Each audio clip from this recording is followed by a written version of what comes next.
Here is a list of rare baseball events: a perfect game, an immaculate inning, a triple play, a straight steal of home, a baller's loss. And yet, that last list item was reality last night, as the Ballers were defeated for just the second time in their last 20 games. Tonight, Noah Milliken gets the nod for the Ballers as they seek a far more common occurrence on this occasion: a victory. Good evening and welcome to Glacier Bank Park in Kalispell, Montana, as the Oakland Ballers visit the Glacier Range Riders for the fourth of a six-game series. I'm Nevada Cullen, and you're listening to Oakland Baseball on 860 AM The Answer and on YouTube. Oakland's offense has struggled thus far in this road series, and Grant Taylor took advantage last night. The Glacier hurler struck out a season-high 9 batters in the Range Riders' 12-2 win. Oakland actually struck first in the game with an RBI single by Dylan Tatum, but Glacier tied it. Oakland took the lead back. Glacier tied it again on a Donovan Ratfield RBI double, his first pro hit, and then in that fourth inning, Glacier scored 4 total runs and ended up knocking Dylan Matsuoka out of the game. Glacier would keep Oakland off the board the rest of the night, and as for the Range Riders offense, well, they got 3 more runs in the 7th and the 8th to make it a more lopsided scoreline, as the Ballers were defeated 12-2, only the second time in recent memory that the Ballers have surrendered double-digit runs in a game. But we flipped the page to tonight, and with it, the 39-12 Oakland Ballers will hunt win number 40. Aaron Miles in his second year, seeking his 70th career managerial win for the Oakland Ballers, and this is how they line up tonight. Leading off is Tremaine Cobb Jr., the shortstop. Hitting second, Nick Lee, the third baseman, who has 6 homers in his last 10 games. Davis Druick is the left fielder, hitting third. Daniel Harris, the fourth second baseman, cleans up. Christian Almanza, the first baseman, bats fifth. Cam Buford, the DH, hits sixth. Lou Helmick, right fielder, in the 7th slot. Dylan Tatum, catcher, bats 8th. Darryl Buggs, the second, in center field, batting 9th. Noah Milliken gets the nod for Oakland. He'll be opposed by Luke Schaefer. And here is how the Glacier Range Riders line up. They are 18-33 this season, and 1-2 so far in the second half. Todd Pratt is their manager. He'll start the lineup with Kyle Ashworth, the left fielder. Hitting second is Gabe Howell, the shortstop, back in the lineup.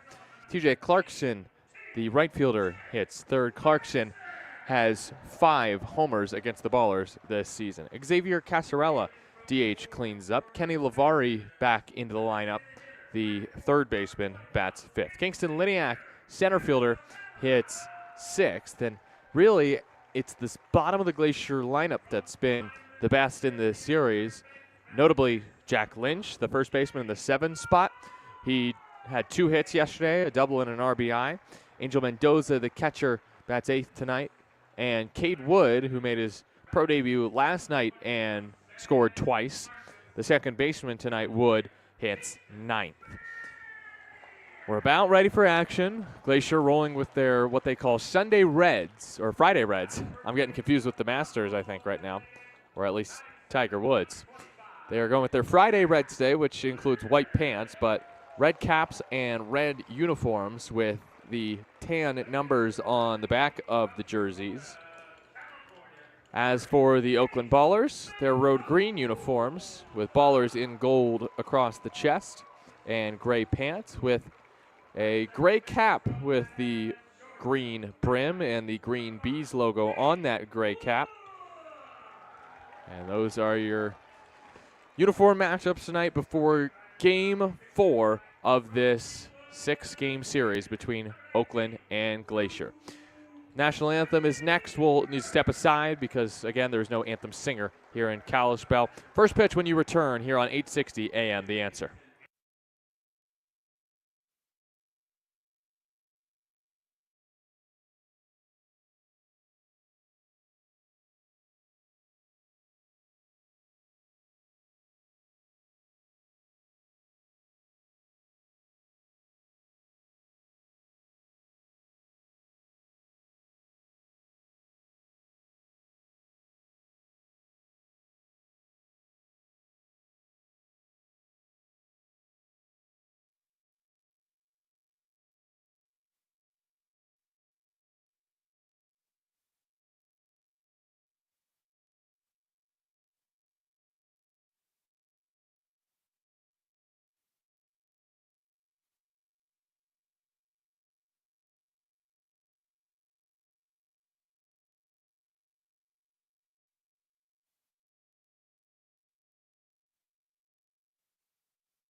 Time for the first pitch here from Kalispell before Game 4 between the Ballers and the Range Riders. The Ballers lead the series 2-1 to open the second half. Tremaine Cobb Jr. will lead it off against Luke Schaefer, the right-handed pitcher for the Glacier Range Riders. Schaefer's had great success against the Oakland Ballers this season. Schaefer, in 2 starts against the Ballers, has combined to pitch 13 2/3 innings, allowing just 5 earned runs, and has 14 strikeouts. Both losses before last night for Oakland against Glacier had been in Luke Schaefer's starts on June 7th and then again on June 19th. Saturday at Billings in an 8-7 win, Schaefer went 5, gave up 11 hits, 7 earned runs, did not strike out a batter, and did allow 2 home runs. 24-year-old righty from Leawood, Kansas, the former Boise Hawk, in his first year with the Glacier Range Riders, has a 3-1 record. This is his 10th start. He has a respectable 5.33 ERA, 52 1/3 innings pitched, 63 hits, 23 walks, and 53 strikeouts. Yet another Range Rider starter that can really rack up the Ks. Schaefer, the righty, will be caught by Angel Mendoza. The infield from first to third, Jack Lynch, Cade Wood, Gabe Howell, and Kenny Lavari. In the outfield from left to right, Kyle Ashworth, Kingston Liniak, and T.J. Clarkson. We are just about ready for action. We have started at least a few minutes late of the scheduled start time each night. So this start time tonight is just about par for the course, maybe just a tad later than average in this series. Still warming up is the righty Schaefer. Again, Glacier wearing the red uniforms tonight for the Friday Reds with the white pants, red caps with Cliff, the mountain goat, on the front of the hat. And Oakland going with their road green uniforms, gold numbers on the back, Oakland in white across the back. Again, for the Oakland Ballers is Cobb, Leahy, Druick, Harris, Almanza, Buford, Helmick, Tatum, and Bugs this evening. The crowd yells play ball, and we're ready for action here in Kalispell. It's an 83-degree day that will turn tonight here in Kalispell. From the windup, quickly going is Schaefer. He misses low and outside at 7:09 local time. That's 6:09 back in the Bay. Thanks for tuning in on YouTube and on 860 AM, The Answer. Next to Cobb is a strike, 1-1. Umpires tonight, Craig Struble behind the dish, Alec Conwell at first, Shad Chrisman down at third. 1-1. Cobb takes a strike. 93-mile-an-hour fastball off the plate, but called strike 2. Was nowhere close. 1-2. Pitch from Schaefer. Cobb strikes out. Had to protect because there was a bad call against him, and his protect swing could not contact the baseball. And as he did to start yesterday's game, he strikes out to start this one. Brings up Nick Leahy. In the top of the first inning, no score between the Oakland Ballers and the Glacier Range Riders. 1 out, bases empty for Leahy, right-handed hitter. Appeared yesterday as a pitcher. Leahy takes outside, 1-0. His first career pitching appearance. I asked him when the last time he pitched was. He said Little League. 1-0 to the righty Leahy. He takes way outside, 2-0. That's right, Leahy did not pitch at any point in college or in summer ball. Nope. You have to go all the way back to before high school. Leahy takes a strike, 2-1. Leahy in the series is 2 for 6, both hits coming on Wednesday. Had the go-ahead hit. Leahy chops it foul off the plate, 2-2. It was a 2-run single against Luke Cooper in the 7th inning of Wednesday's ball game. The Ballers came back to win 5-2. 5, that's the most they've scored in a game this series. This Oakland offense, which has been one of the better offenses in the league this year, has struggled this week in Kalispell. 2-2 toss. Leahy strikes out. He got a breaking ball off the plate and whiffed. Schaefer starts with back-to-back strikeouts. Same start as the one Grant Taylor had yesterday. He got the start for Glacier and went 7 strong with 9 punch-outs. So this game with an eerie similarity in the way it's begun to last night's game. Davis Druick hits with 2 outs in the top of the first. And the Ballers' third hitter takes inside the fastball at 92. 1-0. Druick just a meager 1 for 11 in the series with 5 punch-outs. And he takes outside 91-mile-an-hour fastball, 2-0. A lot of the damage that he's done against Glacier resulted in extra base hits. As he takes a strike, 92 miles an hour, right on the inside corner, 2-1. 6 doubles, 4 homers for Davis Druick against Glacier pitching this year. 2-1 count from the line Schaefer. Druick swings and flies it foul to left field. Well struck ball on the outer half. Tried to go the other way with it. Hit it 334 feet, plenty deep to get it out to straightaway left field. Or at least just deep enough to get it out down the line, but it was foul. The 2-2. A broken bat flare towards third. Tough play for Lavari. He scoops and has no play. No throw from the third baseman, and Druick breaks the bat, but has what is just his second hit of the series. That was similar to his hit that he had in Wednesday's game, where he hit it 36 miles an hour off the bat on a check swing. This time he did swing, broke the bat, and hit it down the third baseline at 32 miles per hour. So he somehow has a slower single this series than his first hit of the series. First pitch to Danny Harris is outside for ball 1. Fastball just off the edge. No score, top of the first, 2 outs. Runner at first is Druick. The batter is Harris, who is also 1 for 11. Here in Kalispell, he takes low, 2-0. Harris this season against Glacier has a couple doubles, a triple, and a couple homers. Man at first is Druick. Working from the stretch for the first time is Schaefer. Harris swings early at a breaking ball. That was a hittable pitch if he wasn't sitting fastball. Danny, his 50th game of the year, has 65 hits. That is second most on the team, hitting .320. 2-1. Harris takes, and it's ball 3. It also leaks to the backstop. It's a wild pitch that allows Druick to scoot to second. And a chance for Oakland to strike first here in Kalispell.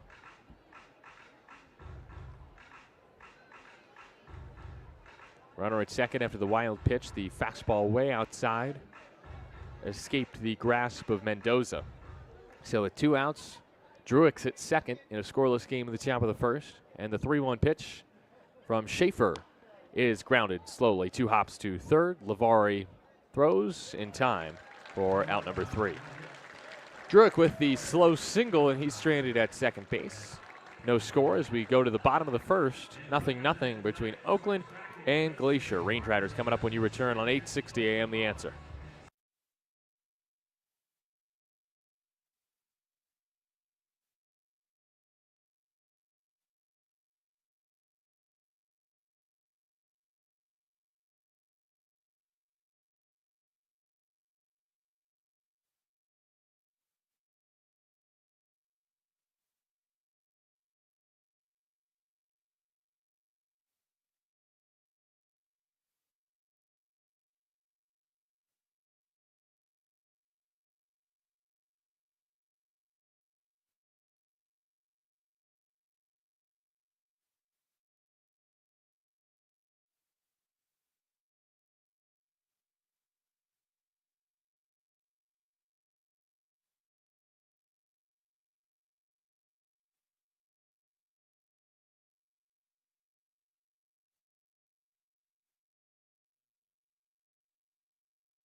Bottom of the first, no score, Oakland and Glacier here from Glacier Bank Park in Kalispell. I'm Nevada Cullen, and Chris Dorr is back in our 860 AM The Answer studios.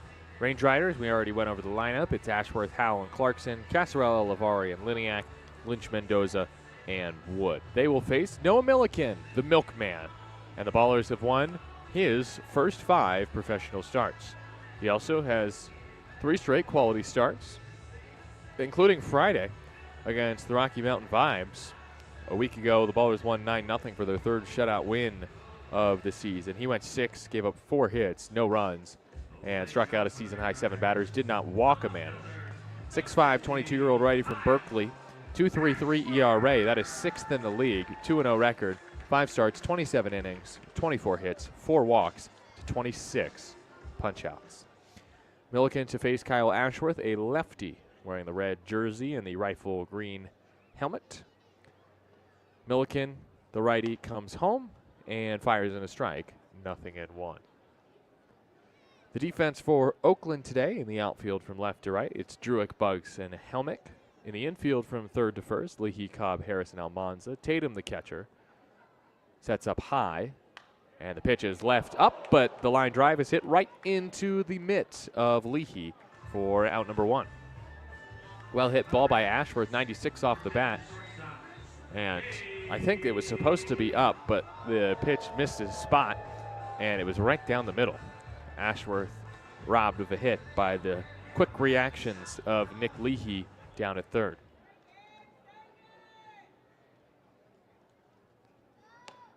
First pitch strike to Gabe Howell, 0-1.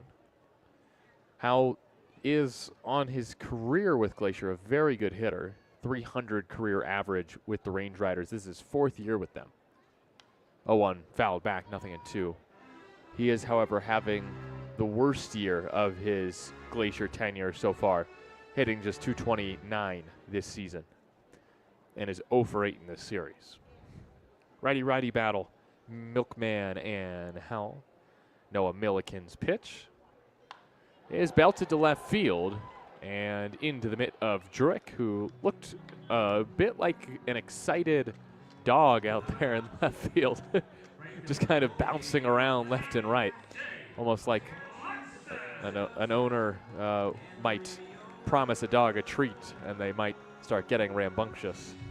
That's kind of what Druick looked like out there, frantic while trying to catch that ball in left. 2 outs. Here's TJ Clarkson, left-handed hitter. First pitch is a strikeout or half, 92. Milliken right now is pitching a bit too close to the zone, although that fly out from Howell was on a good pitch that was in on the hands. 0-1. That's a line drive, looped over short into left field, and TJ Clarkson has his 3rd hit of the series, first since Tuesday. So both teams get a 2-out single in the 1st inning. No score here in the bottom of the 1st, and Xavier Casarella is next for Glacier. Casarella 1 for 11 in the series. His hit came yesterday in a 1 for 5 performance. His hit was a double. That was an RBI double in the 3rd. First pitch to the righty is called a ball just off the plate, 1-0. Casarella leads the team with 51 games played. He is one of just 5 players in the Pioneer League to play in every game. Cut and a miss. He took a hard hack at 90 at the top of the zone and came up empty. Oh, Ladybug in the booth. Hello.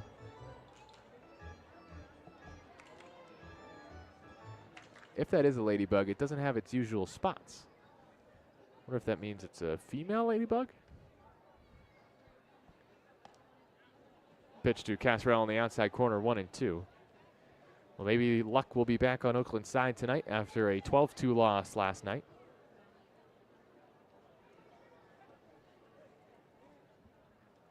1-2. Belted foul to left. Females are generally larger than males for ladybugs.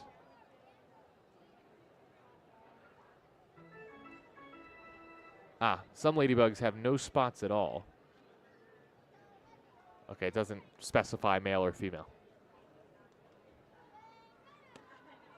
There's a called 3rd strike, 92 at the bottom of the zone. It would end the inning, but it's challenged by Casarella. Spoiler alert, he's correct. So Milliken made the smart choice to not walk all the way off the field after that called third strike, what would have been strike 3 on Casarella. Instead, he makes the short walk back to the bump before this 3-2 pitch, I believe, to Casarella. Clarkson would then get the head start from first, if that's the case. It is not the case. Ground ball towards third. 2 hops for Leahy. He'll go the short way to second for out number 3 after Casarella grounds out on what I guess was a 2-2 pitch. And so the challenge, while it prevented the strikeout, does not allow Casarella to reach. It instead results in a ground out, which ends the inning. The fielder's choice means that Clarkson was the one retired. No runs on 1 hit, no errors, 1 left. Both teams, same result, a scoreless first inning. We go to the second on 8:60 a.m. The Answer.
No score here. Top of the second here from Kalispell.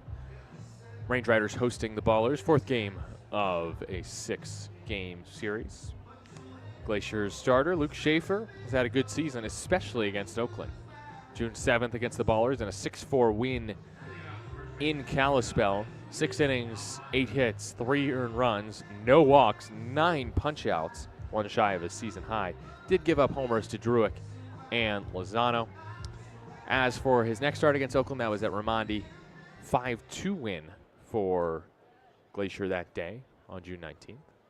Christian Almanza takes a ball. It looked for a second like the home plate umpire, Craig Struble, wanted to call that a strike, and thankfully he did not. It was a correctly called ball, 1-0. Next toss is launched high to left field. Ashworth drifting towards the track, makes the catch on the warning track for out number 1. Almanza just missed that middle fastball, just got underneath, hits it 316 feet to left for out number 1. I mentioned Schaefer's second appearance against Oakland. He got the win, season high 7 2/3 innings, pitching into the 8th, 7 hits, 2 earned runs, a walk, and 5 strikeouts. First to Cam Buford is outside for a strike, 92-mile-an-hour heater on the edge, 0-1. Next to Buford, the righty swings early, 0-2. Got the breaking ball low and, of course, whiffed. That was an unhittable pitch. 0-2, and Buford takes low and away. 5-game hit streak for Cam, 2 homers in the stretch. 1 for 4 yesterday, but struck out 3 times. Hitting .320. Tall right-handed hitter, 6'3", 195 pounds, 23 years old, from Chicago. 1-2 foul tipped into the mitt of Mendoza, breaking ball. And Schaefer puts away Buford with his 3rd strikeout. It's weird, though. 1 and 2 hitters yesterday, plus Cam Buford, struck out to start Taylor's day. And now today, 1 and 2 hitters, Cobb and Leahy instead of Cobb and Santos strike out, and then Buford strikes out again. Same 3 first strikeout victims for Oakland, as Lou Helmick takes a strike, 0-1. 2 outs, no score, top of the second here from Kalispell. Lou rocking some mint green batting gloves, Franklin the brand. And he takes 82, the breaking ball stays high and away, 1-1. It's a mismatched green outfit from Lou with next pitch is low, 2-1. The darker green Ballers jersey, the mint green gloves, and then the wrist tape is another shade of green, which is more, I guess you could say, a true green, a bright green color, but darker green than the mint for sure. 2-1. Helmick takes ball 3. It's an outfit. Oh, here we go. Another challenge, this one by the pitcher. This is challenged by Schaefer, and as we know, pitchers are never right, and it's a confirmed ball. It's 3-1 on Lou Helmick. I'll say about Lou, I love the mint gloves. It's a cool look, but the mismatched green, it's not going to fly. My fiance would ask me to change. 3-1 hitters count, and Helmick takes on the inside corner, 92-mile-an-hour fastball. So it's 3-2. Lou, in yesterday's game, had 2 hits. Payoff is bounced on 2 hops to third. On the short hop, it's dropped by Lavari, and I think that's a hit for Lou. We shall see. It was a high chopper. It would have been a close play at first, and I don't know if you can assume that Lavari makes that play if he is able to scoop it successfully. It is ruled an error. Okay. That's a tough call because I think he should have made that play, but it wasn't an easy play. He just tried to get it on the short hop and muffed it. Now Dylan Tatum takes outside. It's 1-0. I'll have to ask the Ballers coaching staff what they think of that one, hit or error. 1-0 on Tatum. Pitch from Schaefer. Blasted in the air, high to right field foul. Onto the concourse. Fan tries to make a catch with the cap and cannot. Runner on first for Tatum, who is just 1 for 11 in the series. Did have a hit yesterday. Takes in the turf, 2-1. 13 homers for Tatum. That is second on the squad behind Christian Almanza's 15. It is also tied for 9th in the Pioneer League. 368 hitter. Leads the team in all slash categories. 2-1 pitch. Tatum takes a breaking ball in. It's 3-1. And a hitter's count for Dylan Tatum. Has not homered since July 6th at Rocky Mountain. That is 12 days without a long ball. Tatum takes a check swing and fouls it towards the Oakland dugout, and someone just fell out of the dugout to grab that baseball. I think that was Zach St. Pierre. He's sitting on the top step. Yeah, that was ZSP, who just kind of leaned out there and grabbed the check swing foul ball down the first baseline. Payoff is next. Helmick will go. Pitch. Swung on and missed. The breaking ball buried, and Tatum is Schaefer's 4th strikeout victim. He had an RBI single in the second yesterday, but he comes up empty today in the second. No runs, no hits, an error, 1 left. We go to the bottom of the second inning. No score between Oakland and Glacier on 860 AM The Answer.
Scoring change, according to my good friend Scott Gladstone, the broadcaster for the Glacier Range Riders.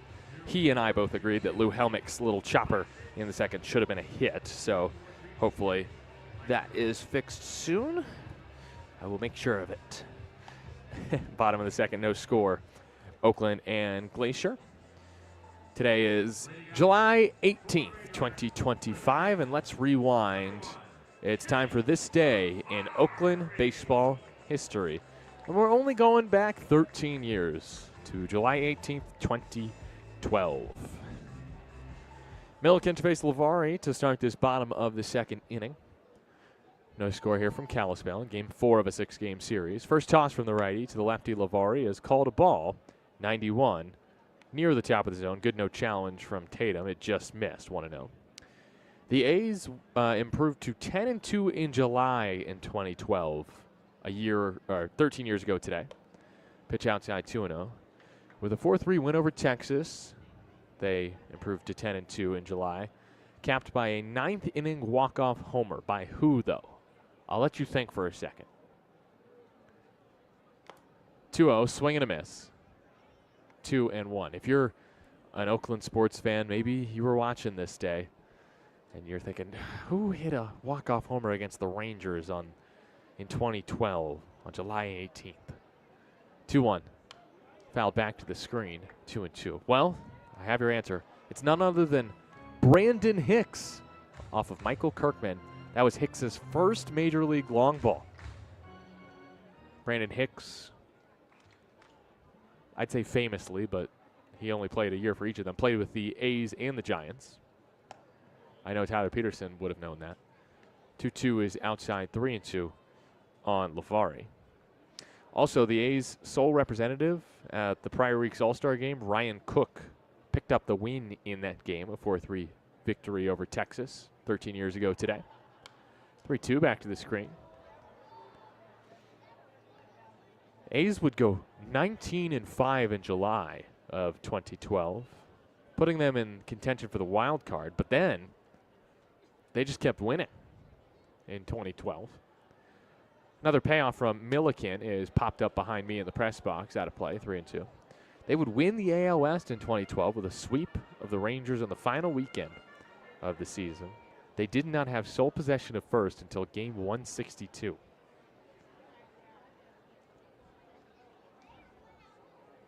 One more payoff for good measure.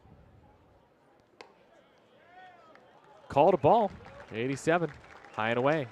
Good take from Lavari as the milkman issues the walk right there. No, Milliken did not walk a batter last time out. Next up is Kingston Liniak. Again, we now rewind, or fast forward after rewinding. We're back here, July 18th, 2025. 0-0 as Liniak fouls it back. 0-1 with nobody out in the bottom of the second. Lavari at first after his walk. And Liniak after the plate, at the plate, who went 2 for 3 in yesterday's game with 3 runs scored. Liniak takes at the knees for a strike, 0-2. Got the fastball there, low and in, perfectly placed by Noah Milliken. 0-2 toss on its way from the stretch. Milliken misses in. An appeal to first, but Alec Conwell says that Liniak did not offer. I think that's a fair call. So it's 1-2 on Liniak. Standing with his white Nike cleat with the black swoosh at the back of the box on the chalk. Dribbled foul on 1-2. Bounced it off the plate. Did Liniak with a good breaking ball from Milliken. Lavari at first, nobody out. Bottom of the second, no score. Oakland and Glacier. Milliken looks down, throws to first. Back safely Lavari on the first pickoff attempt from Milliken. Lavari did steal a base yesterday. 1-2 count. Milliken comes home and misses just south of the zone. Liniak, the 24-year-old from San Marcos, California, has driven in 36 runs. That is second on the team. 2-2 count. Milliken looks home, comes home, and gets the K. Good breaking ball. Swing and a miss from Liniak. One away. brings up Jack Lynch. Lynch Thursday, 2 for 4 with an RBI and a double. Had a double in the second, an RBI single in the fifth. Also scored after walking in the seventh inning. The lefty hits against the righty Milliken with 1 out in the bottom of the second in a scoreless game. Lavari at first, runs. The pitch is outside for a strike. The throw is in time. Dylan Tatum erases Kenny Lavari and finally throws out his second runner all season. It was a matter of time. People weren't running on Dylan Tatum, and he gets a chance to throw out Lavari there and makes him pay. 2 away. 92 was a strike on the outer half. And so there's 2 outs, and Milliken's ahead of Lynch, 0-1. Next toss is in there, strike 2, 92 on the inside half. Lavari was perfect, 2 for 2 on the bases before that attempt at stealing second. Lynch down 0-2. Milliken set at the belt, looks down, looks up, and goes. And misses outside. 87 off the black. 1-2. Scoreless game, bottom of the second. 2 outs, bases empty for Lynch. Hitting .360 against Oakland. 1-2 toss from Milliken. He fires. He struck him out. 91 north of the zone. Chases the cheddar like a mouse. Jack Lynch goes down swinging. Lavari is thrown out for the second out of the frame. And the Milkman K's the other 2 that he faces. No runs, no hits, no errors, none left after Dylan Tatum catches his second runner stealing this season. We go to the third, scoreless on 8:60 a.m. The Answer.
Start of the third inning from Kalispell, Montana. Flathead Field in the Flathead Valley. Glacier Bank Park. I'm Nevada Cullen. 0-0 between Oakland and Glacier at the start of the third. Luke Schaefer is the starting pitcher for Glacier. He has allowed a couple hits and has struck out a couple in each of the first 2 innings. So Schaefer is rolling. And the Ballers are trailing, or I don't know what I'm saying. It's 0-0 in the top of the third. I can say the Ballers are struggling offensively. That is true in this series. They have not scored more than 5 runs in a game in this series. First pitch of the inning to Darryl Buggs II is pounced on. Nice play at third by Lavari. Throw to first, though, is offline, and that's got to be a hit for Buggs. Nice play by Lavari to get to that ball as Buggs just pounded it into the turf. Lavari made a diving stop, got up, threw to first, and did not have time to throw out Buggs. And it is ruled an infield single for Buggsy. His first hit of the series, and with his speed, that's a good threat for the Ballers to have. First pitch to Trey Cobb is fouled back, 0-1. Just an odd stat that I found when looking at the Ballers' deep statistical reports is they hit better with runners on than they do with the bases empty. They're a very good situational team, as throwing over to first is Schaefer. Buggs dives back safely. Buggs, with his 18 stolen bases, is the team leader. He is also 6th in the Pioneer League with those 18 stolen bags. 0-1. Cobb takes low. 1-1. Cobb a strikeout his first time facing Schaefer. Bugs takes his lead off of first. Schaefer from the stretch. 1-1 toss. Cobb takes low and away. No score. Top of the third inning. Ballers get the leadoff man on for the first time tonight with the Bugs infield single. 2-1 count. Cobb takes a strike. 90-mile-an-hour fastball on the outer half. It's 2-2.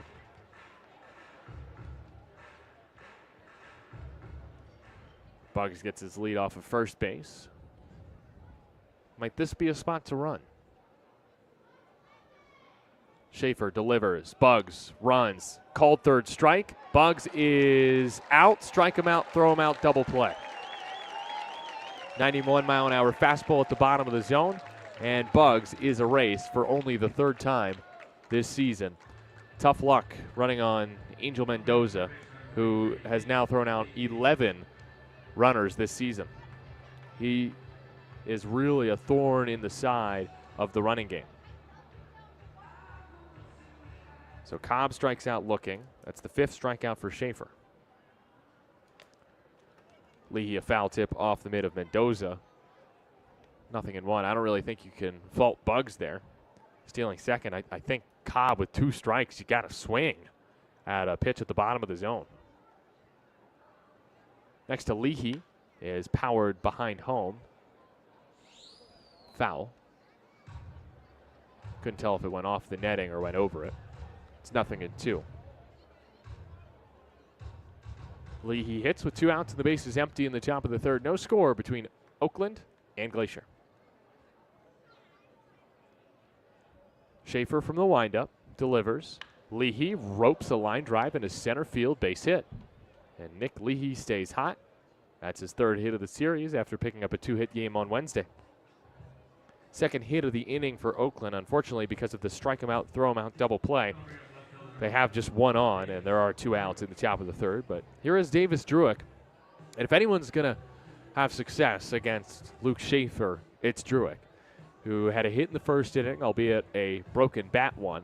But Druick has 4 extra base hits against Schaefer this season. Pitch in the turf, 1-0. Schaefer allowed a homer to Druick on June 7th. And Druick has 4 extra base hits against Schaefer on the year. Lefty batter, righty pitcher, 1-0. Druick takes inside, 2-0. 4 homers, 6 doubles for Davis Druick against Glacier as a team. Pair of homers on June 3rd. Had a double and a homer on June 7th facing Schaefer. Takes low there, 3-0. Then June 19th had 2 doubles against Schaefer.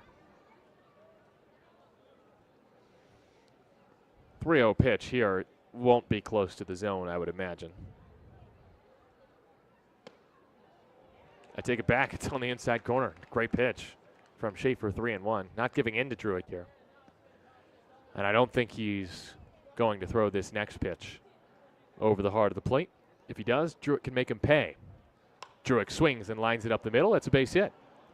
Leahy going first to third.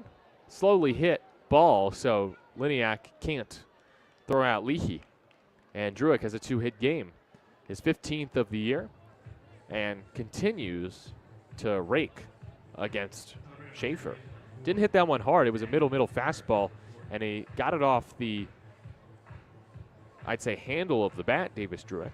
Only 77 off the lumber, faster than his 32-mile-an-hour single. Those 2 batted balls equate to an exit velo of 105. We're more used to seeing Davis Druick hit the ball at 105 off the bat. Here's Danny Harris with men at the corners in a scoreless game. 2 outs, and Harris' first pitch chopped to first base for an easy out. Lynch gets the ball, tags the square, and Harris doesn't even make it halfway up the first base line. Ballers get a couple hits, but leave them at the corners in the top of the third. No score heading to the bottom of the third inning from Kalispell on 860 AM The Answer.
Bottom of the third inning here from Kalispell, Montana.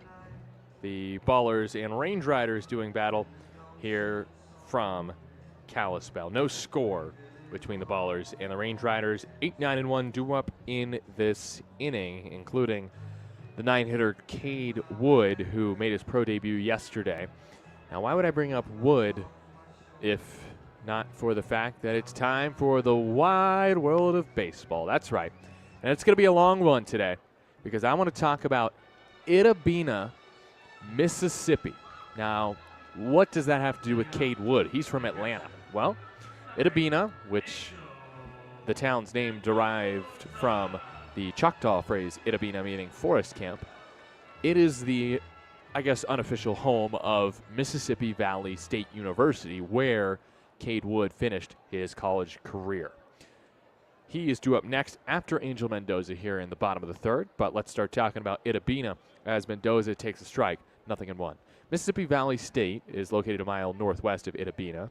It has the Mississippi Valley State Delta Devils. That's the athletics program and mascot.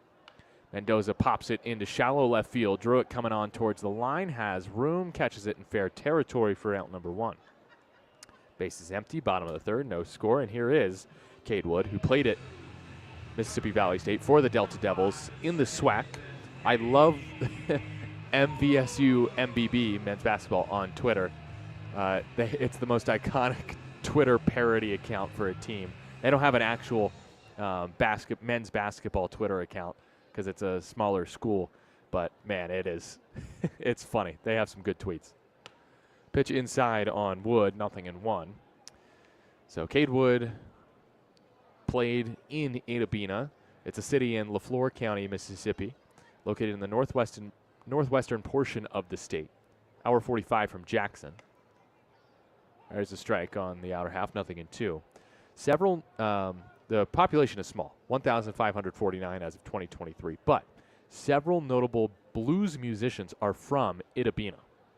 0-2, and Wood strikes out. We'll keep talking about his old college town. Milkman gets his third K, 2 down in the bottom of the third inning. No score. Kyle Ashworth next, the leadoff man. But the biggest musician that I'm speaking of from Itta Bena, it's the birthplace of the king of the blues, B.B. King, member of the Rock and Roll Hall of Fame. Biggest pop hit was The Thrill Is Gone. I don't know if you remember that one from 1970. I know I don't, but I listened to it today, and it's, of course, really good. First pitch is outside Kyle Ashworth, 1-0. Now, what I do know about B.B. King, this I was familiar with, the name of his guitars, Lucille. 1-0 is a strike, 1-1. No, not that Lucille. Not the San Francisco Giants mascot. No, these were Black Gibson guitars. And you can read all about how Lucille got its name. I can try to give a short write-up if there's time. Ashworth shoots it into center field and gives me a little bit of time.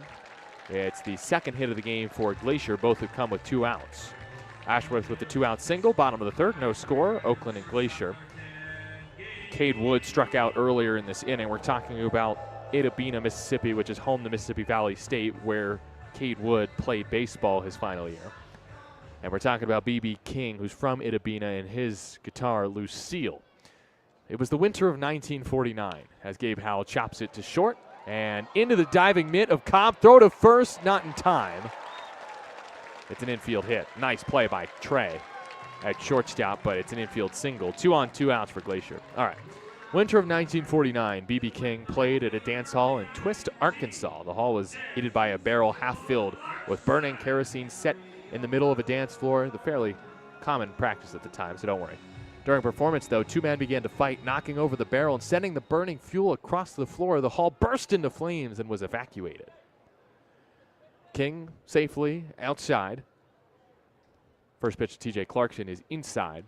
1-0, 2 outs, no score, 2 on for Glacier in the bottom of the third. King realized, though, they had left his guitar inside, so he went back into the burning building to retrieve his beloved $30 Gibson guitar. That was more expensive, $30 at the time. 1-0 is high and away to Clarkson, 2-0. King learned the next day that the 2 men who started the fire had been fighting over a woman who worked at the hall named Lucille. So King did not know her, but named that guitar and everyone after it Lucille. It was a reminder for him. 2-0 from Milliken to the lefty. Clarkson is a strike, 2-1. A reminder never again to do something as stupid as run into a burning building or fight over a woman. King wrote a song also called Lucille, describing his guitar and how it got its name. And that is Itta Bena, Mississippi, where Cade Wood played in college. And now they're going to call a balk on Milliken. Okay. Sure, whatever. Runners at second and third now with 2 outs. No score in the bottom of the third. 2-1 the count.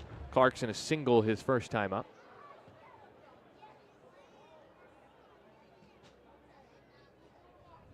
2-1 toss from Milliken. Bends in for a strike, 2-2. Looped in 79, high and outside for strike 2. And Milkman 1 pitch away from escaping the jam. Got to get through Clarkson first, though. Noah Milliken. Set at the belt. Looks home. Kicks. Fires. Misses. 91. High and away. No reason to give in to Clarkson right here. You'd rather have to face Casarella with the bases loaded than leave one over the middle for TJ Clarkson, who is so dangerous and did take him deep on June 21st. Payoff next. That's lined up the middle for a base hit. Glacier leads. 1 run in. Buggs' throw is cut off. 2-run score. As Ashworth and Howell both touch home on a TJ Clarkson 2-run single up the gut. 101 off the bat. Milliken did not throw a bad pitch there, but you can say that he threw a breaking ball and it caught too much of the plate. It stayed up, and Clarkson hit that outside pitch up the middle for a 2-run single. Glacier 2, Oakland nothing, bottom of the third inning. Xavier Casarella is next. Right-handed batter, first pitch is called a ball, 91 at the top of the zone. Should have been called a strike. 1-0. 2-0 Glacier, bottom of the third inning. 2 outs, runner on first, Clarkson. Milliken's next is swung on to miss. That is a much better execution on that breaking ball. Cut away from Casarella. Milliken checks back at first to look at Clarkson. Does not throw over, instead goes home and misses low. 2-1. Casarella, a fielder's choice. Clarkson was retired to end the first inning on that ground ball to third base. Next toss is in. 89-mile-an-hour fastball causes Casarella to lean away from it. 3-1. Hitters count for Xavier Casarella. 1 for 12 in the series. Open stance righty. Milliken's pitch. In there, strike 2. 90-mile-an-hour fastball, pretty much down the middle. That's one where Casarella really should be swinging at team leader in hits with 65. Clarkson will go. 3-2, 2 outs. Fouled back. Ballers trail Glacier early in Kalispell. 2-0. Range Riders on top in the bottom of the third.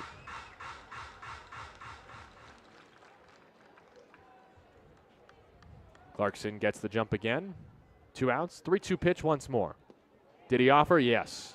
Clarkson is stranded. Casarella strikes out as the Milkman picks up his 4th K.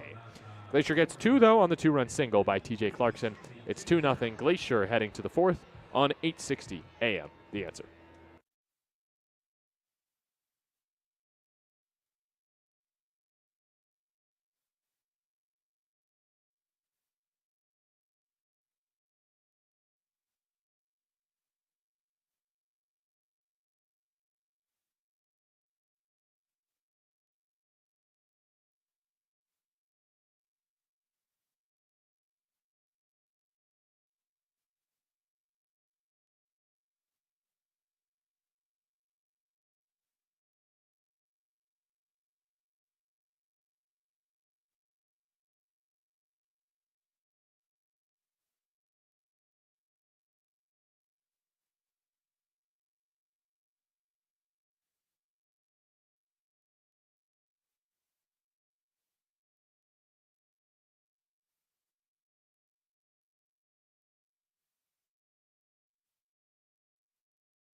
2-0, Ballers trail in the top of the fourth inning. Christian Almanza to start the frame. Ballers got 2 on with in the third inning. That was with 2 outs. They had 3 hits in the inning, but they did not score any runs. Meanwhile, Glacier had 3 hits in the bottom of the inning and got a 2-run single from T.J. Clarkson. Christian Almanza, first pitch, sounded like he broke his bat, flaring it towards third base, out of play, foul. 0-1. I don't actually know if the bat was broken there for Christian. Either way, it's just 0-1 on Almanza, left-handed hitter. Flew out to left field his first time up, really just missing a home run. He just got under it. 0-1 toss from Schaefer. Almanza powers it to straightaway center field, but right at Liniak. 1 down. That was a pitch that was off speed. Changeup from Schaefer, and it was just enough in the zone where Almanza was able to get the barrel to it. 101 miles an hour off the bat, 343 feet to center field, but an out. Cam Buford is next and takes a ball inside. Called a strike. He challenges. He's right. That was nowhere close. So it's 1-0 instead of 0-1. Yeah, Cam knew it instantly. He could not believe that was called a strike. 1-0 toss. He holds his swing and a check to first. Alec Conwell says no, he did not offer at a pitch in the turf. It's 2-0. Love to get Buford aboard here. He's on a 5-game hit streak, and you have to imagine he's sitting fastball here. I think he was 2-0 last time and got a breaking ball and swung and missed. Maybe I'm wrong about that. But here he takes a strike on a fastball down the middle. 2-1, 1 out, bases empty. 2-0 Glacier, top of the fourth. Righty-righty battle, pitch. Swung on, fouled by Buford at the plate. Into and out of the mitt of Mendoza. Count goes even. It's 2-2 after a good inside fastball from Schaefer. Ballers do not have an extra base hit yet in this game. Buford takes inside. That's ball 3. Mendoza was hoping it would be called strike 3. But it did miss low and in. Correct call there from home plate umpire Craig Struble. Payoff is next. Buford swings and misses. Good breaking ball. Gets him for the second time. 6 strikeouts for Schaefer, who has just dominated Oakland this year. 3rd time facing the righty, and Oakland does not have an answer for him. Maybe Lou Helmick can provide an answer. Had a weekly hit high chopper single down the third baseline last time. He starts this at bat with a ball low. Good take from Lou. 1-0. 2 outs in the frame. 2-0 Oakland trails. Top of the fourth inning. Helmick, 3 hits in the series. He's 3 for 6 with an RBI. He takes 92 just off the edge. 2-0. Interesting. Schaefer keeps falling behind these Ballers hitters, but they're not being very aggressive then afterwards.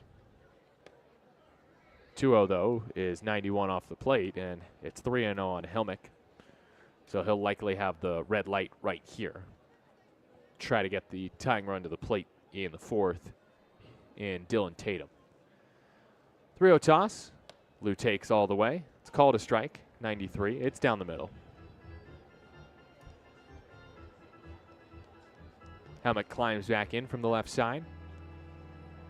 Going quickly is Schaefer. And Helmick was ready, but pounces it right back into the righty's mitt. High toss to first for out number 3. Ballers retired in order in the fourth. No runs, no hits, no errors in the inning. We go to the bottom of the fourth. Glacier leads Oakland 2-0 on 860 AM The Answer.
2-0 Glacier leads Oakland, bottom of the fourth here from Kalispell. I'm Nevada Cullen with Chris Dorback in our 860 AM The Answer studios. I'm Nevada Cullen. I love food. It's time for Nevada's Culinary Curiosities. Today is a quick one. I had a hot dog from the concession stand pregame here in Kalispell. And I've been thinking about my food rating system, giving it stars or a rating out of 10. I think I'm just going to simplify it. And I'm going to ask one question. Does it scran? Now, what does that mean? What is scran? I think it's a British term for food. Like, if it's scran, it's good food. And so I follow this account on Twitter called Footy Scran. And basically the idea is it's ballpark food, and it's asking, soccer fans, if you were at a match, would you eat this? First pitch is fouled back to the screen. 0-1 by Kenny Lavari here in the bottom of the fourth. 2-0 Glacier leads. So all I'm going to ask, especially if I'm having food that's at a ballpark, is it scran? Scran or no scran? Is it good? Would I pass? So most things would be scran.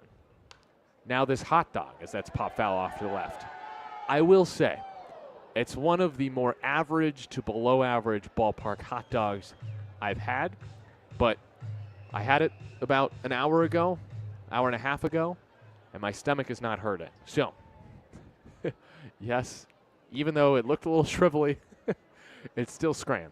It's still good. 0-2. Foul ball off to the left. Still 0-2.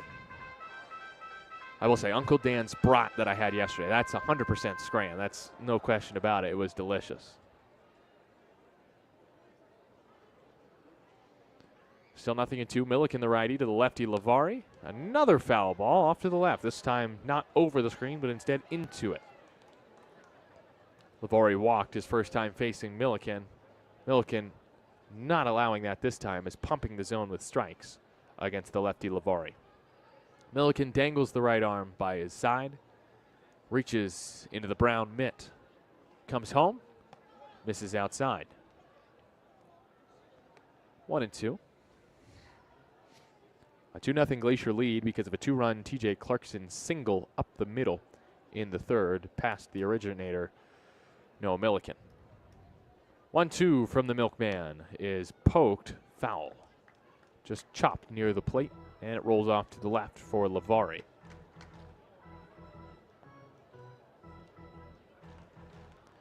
Lavari, 23 years of age, from Vineland, New Jersey. Known for its grapes. Yes, actually. 1-2 pitch. Grounded to second base. Harris over, makes the play, throws on the run in time. Awesome play right there by Danny Harris, and made it look very casual for the first down.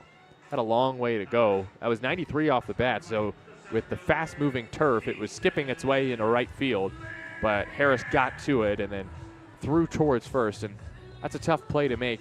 He is moving towards first base, but that momentum could make the throw go awry. Instead, he hit his target, Almanza. Now it's Kingston Liniak with one out. Takes a first pitch ball, high and away, 1-0. One out in the bottom of the fourth inning. Range Riders lead the Ballers 2-0. Milliken from the stretch, 1-0. Is grounded slowly towards short. Cobb on 3 hops. Fields fires, got him. Throws on the run for out number 2. So Milliken, who faced 6 in the third inning, is hoping for a clean 1-2-3 fourth. Glacier has had a base runner in each frame so far. Milliken trying to avoid giving them a runner here in the fourth. He did technically work through the second 1-2-3, but used a good throw from Dylan Tatum for that to be the case. There's a pop-up on the infield. High, towering pop fly right to third base. Leahy comes in for the catch for out number 3 on pitch number 1 to Lynch. Range Riders are retired in order for the second time. A perfect inning for Milliken for the first time tonight. Let's go to the 5th. 2-0 Glacier over Oakland on 860 AM The Answer.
Start of the fifth, 2-0. Ballers are trailing the Glacier Range Riders. Luke Schaefer still on the hill in this tight ball game. It's time for the question on the answer. That's right. One of, I would assume, your favorite segments, definitely one of mine. I always enjoy when I'm listening to Tyler Peterson and he hits me with the question on the answer. Today, it's this. Question on the answer is, what would be your nickname if you were a pro baseball player or pro athlete of any kind, and why? That is, of course, a nod to the starting pitcher for Oakland today, Noah Milliken, whose name sounds like Milkman. And the Milkman always delivers. It's a great baseball nickname. We have our first answer, of course, from, I'm assuming, Jeff Butts, although Nancy's probably also tuned in. First pitch outside to Dylan Tatum, 1-0. 2-0 lead for Glacier here in the top of the fifth inning. Tatum a strikeout his first time. Tatum takes a strike, 1-1. Jeff Butts says Butsy for obvious reasons. David Smith says lanky. I'd assume that's due to the nature of your body shape. 1-1 is low, 2-1. Those are comments on YouTube. 6'4" and pretty thin. Yeah, that'll work. I'm pretty lanky myself. Don't have much meat on the bones. 2-1 is just high and away to Tatum, 3-1. Dylan Tatum, I would say Tater would probably be his nickname, especially this season in which he has homered 13 times. Hitters count here, 3-1 toss, and he swings and misses. A hitter's count, and he swung at a hanging breaking ball and missed, 3-2. I'll give you my nickname in a second that I had when I was a high school baseball player. 3-2. Tatum swings and comes up empty again at the breaking ball. Just a wipeout slider type pitch. That's the seventh strikeout for Schaefer, and there's one away here in the top of the fifth. You're on the question on the answer. My question to you, feel free to answer by messaging me some way, maybe on Twitter at Nevada Cullen. You can also add to the YouTube stream and comment. I'm reading those out. Daryl Bugsy, as he's called, takes outside, 1-0. Mine is obviously Vegas because my name's Nevada, 1-0. Bugs fouls it back, 1-1. That one nearly avoided Tremaine Cobb Jr. in the on-deck circle, I believe. But also, it's Vegas because my parents were married in Las Vegas, 1-1. Bugs fouls it back, 1-2. And then also, it was just the name given to me by one of my high school baseball coaches. He called me Vegas. I believe we called him Tatum, ironically, as Dylan Tatum just struck out. Daryl Bugs in a 1-2 hole. And the pitch is outside, 2-2. Now, if Nancy Butts was a pro athlete or pro baseball player, she'd go by Taz, short for the Tasmanian Devil. That's great. I would imagine she would then be pretty frantic and fast, quick twitch, maybe a good second baseman or something like that. 2-2 pitch. Bug strikes out. Another devastating breaking ball from Schaefer. And there's 2 outs. Man, the Ballers again struggling offensively. Schaefer's thrown 76 pitches and has 8 strikeouts. Schaefer is just 2 strikeouts shy of his season best. Oh, we've got a comment from Steve Bowles. Thank you for tuning in tonight, Steve. Cobb swinging a miss at the high cheese, 0-1. He says he was a lousy player, so whatever nickname I would get would likely be unrepeatable. 0-1. Cobb takes in the turf, 1-1. 2 outs, bases empty, top of the fifth. Ballers trailing Glacier, 2-0.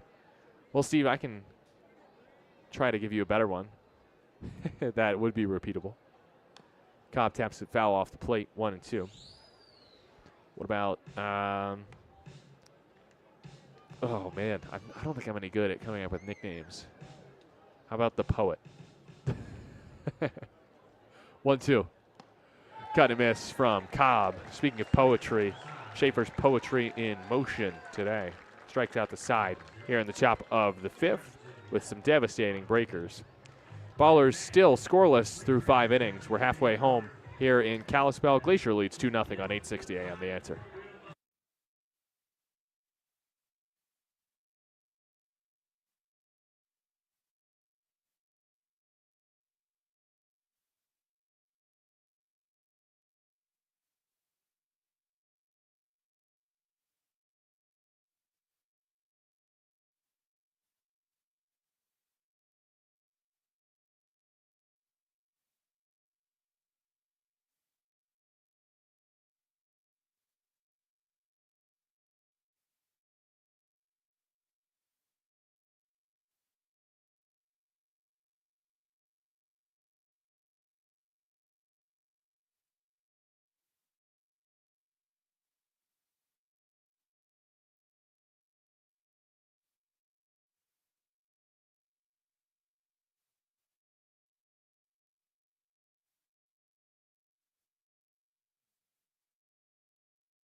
Bottom of the 5th here from Kalispell.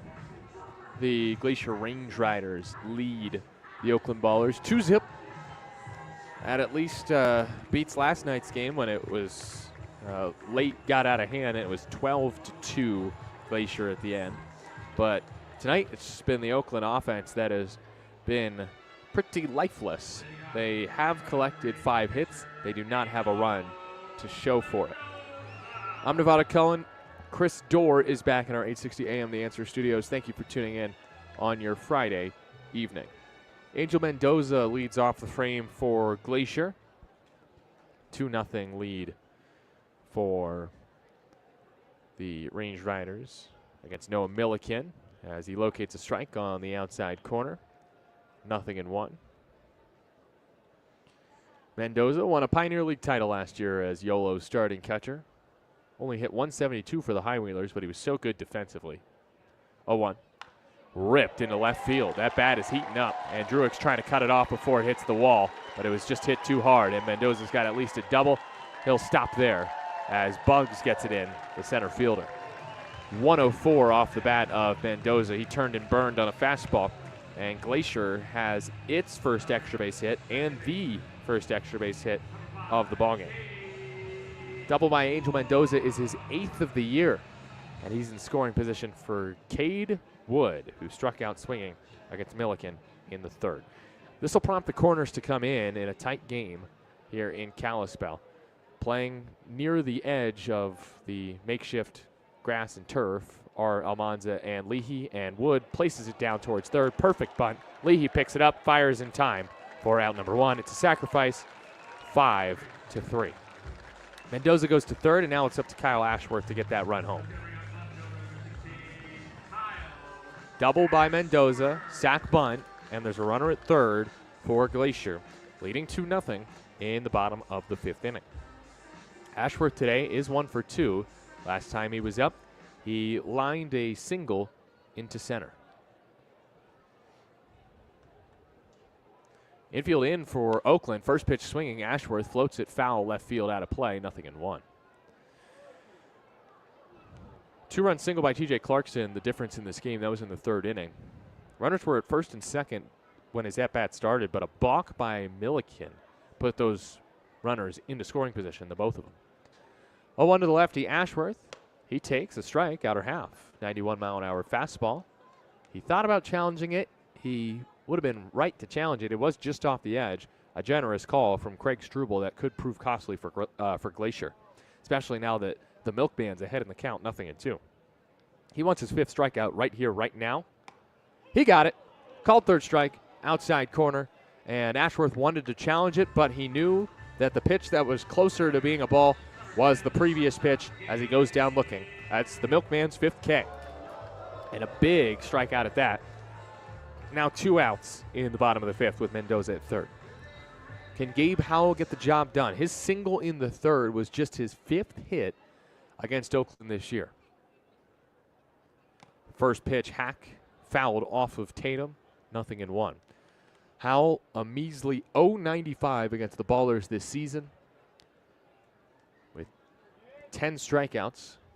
0 for 4 yesterday with the strikeout. 0 for 8 in the series with 2 strikeouts before today when he did get his first hit of the series. Howell, the righty, takes a strike. That's in there, 0-2. 1-2 in the game, Howell.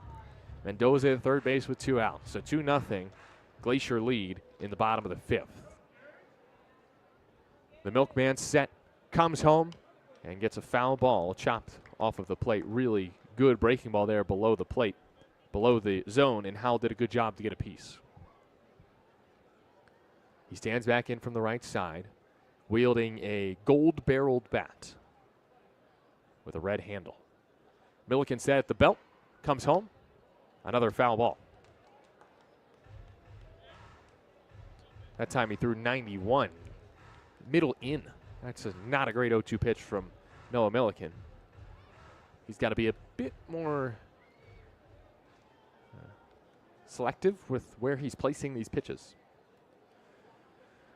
Still 0-2. Milliken delivers. This was a much better pitch. Breaking ball in the turf. And he went! Alec Conwell says that Gabe Howell offered at the pitch in the turf, and Todd Pratt rushes out of the dugout to argue with Craig Struble and co. He gives one nod of approval and says that he agreed with the call by Alec Conwell in the end. And the milkman picks up his 6th K, stranding Mendoza at third base after his leadoff double. Let's go to the 6th. Still 2-0 Glacier over Oakland on 860 AM The Answer.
The Ballers have not scored in their last 10 innings.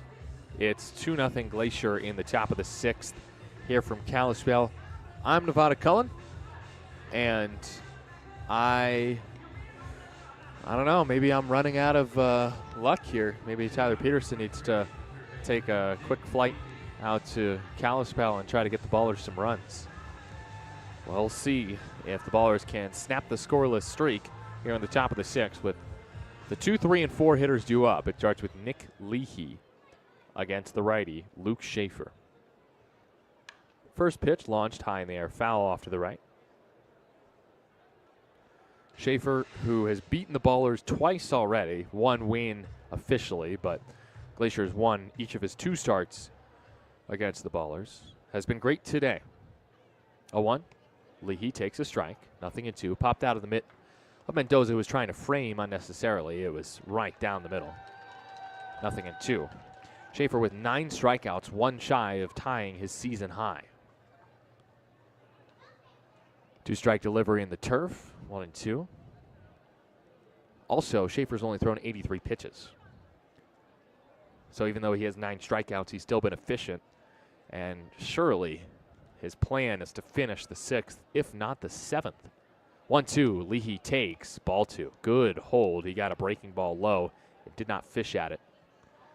Ballers have been a bit free swinging in this series, but they haven't hit the ball well. 2-2 count. Base is empty. Leahy leading off in the start of the 6th inning. And Leahy hits it off the end of the bat, rolls it to short. Throw to first is in time by Howell. 1 away. Next is Davis Druick. Unsurprisingly, with a 2-hit game against Schaefer. He hasn't hit the ball as hard as he usually does against Schaefer. But yeah, this is a hitter that after Glacier finishes the series against Oakland, Luke Schaefer will hope to never see Davis Druick again. 4 extra base hits for Druick against Schaefer. And he hits this one sharply past the dive of the second baseman Wood, and it leaks into right field. It's a 3-hit game for Davis Druick, one shy of a season high. 101 off the bat. Got an inside fastball, did not miss it. Only problem is all 3 of his hits are singles, and he hasn't made it past second base. Oakland still scoreless in this game. Tying run at the plate, though, in the top of the 6th. It's 2-0 Glacier. It's Danny Harris, the righty. First pitch low, 1-0. 2-0 Glacier, top of the 6th inning. Druick is 3 for 3. Harris is 0 for 2 with a couple weekly hit groundouts. First pitch out last time, grounded to first base. 1-0 toss from Schaefer. Harris takes high, 2-0. Harris came up last time with runners at the corners and 2 outs. Usually a good hitter with runners in scoring position. Usually gets a hit 1 out of every 3 times in that situation. This was not one of those 3 times. 2-0 from Schaefer. Harris takes way off the plate, 3-0. This could be crucial for Oakland, especially with Christian Almanza coming up next. He has hit 2 balls very hard. Not for his standard, though, because both have been flyouts. 3-0, Harris with the red light. Never mind, he pops it up foul off to the left. Thankfully, it looks like it'll get out of play. It, in fact, does. It's 3-1. That is not a pitch Harris should be swinging at. 3-0. It was on the inside corner. Got to do better with it. He can swing at it all he wants. He's just got to hit it. He's 1 for 13 in the series. You know he wants to hit. That would have been a called strike anyways, so no harm, no foul, because the tall pop-up down the left field line went out of play. Now on 3-1. Harris takes ball 4. 92, low and outside. So the walk is the first of the day for Schaefer, and that brings out Glendon Rush. Schaefer has only allowed 6 hits and 7 total base runners. All the hits have been singles. Oakland does not have an extra base hit yet in this game.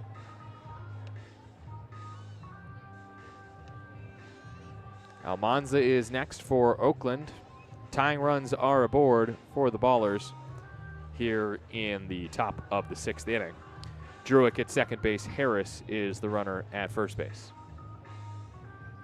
Ballers still are without a run in their last 10 innings. Christian Almanza is 0 for 2 in this game.